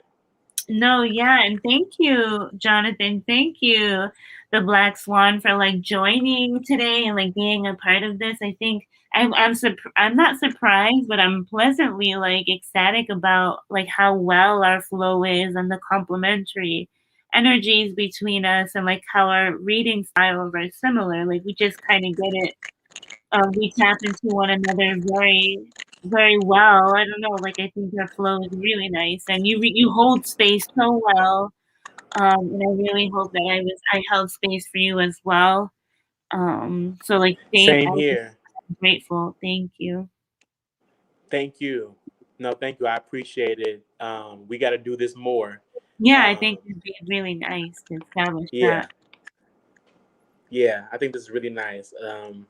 Well, y'all, this is our final salute to y'all. We want to say peace, peace. Shout out to Mystical Illuminations Clear Sight team and everybody else out there. We love y'all. We see y'all on the next train. Thank you. All right now.